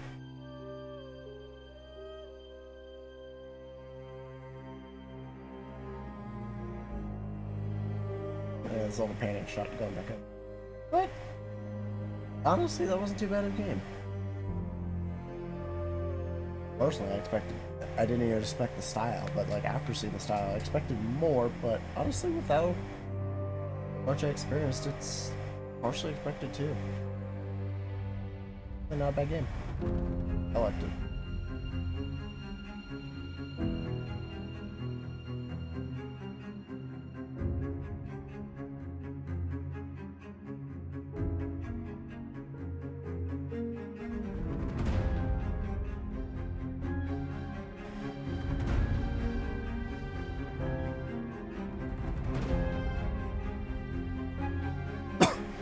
Honestly, I hope they make another game. This is pretty good.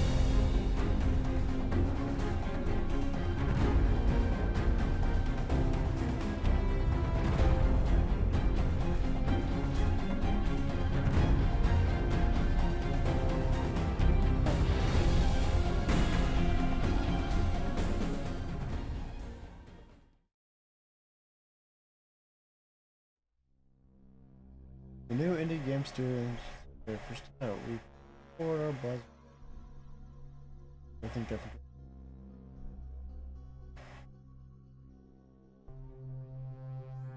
Yeah.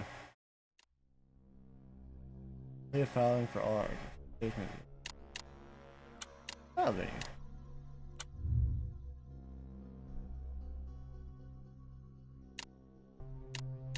Interesting.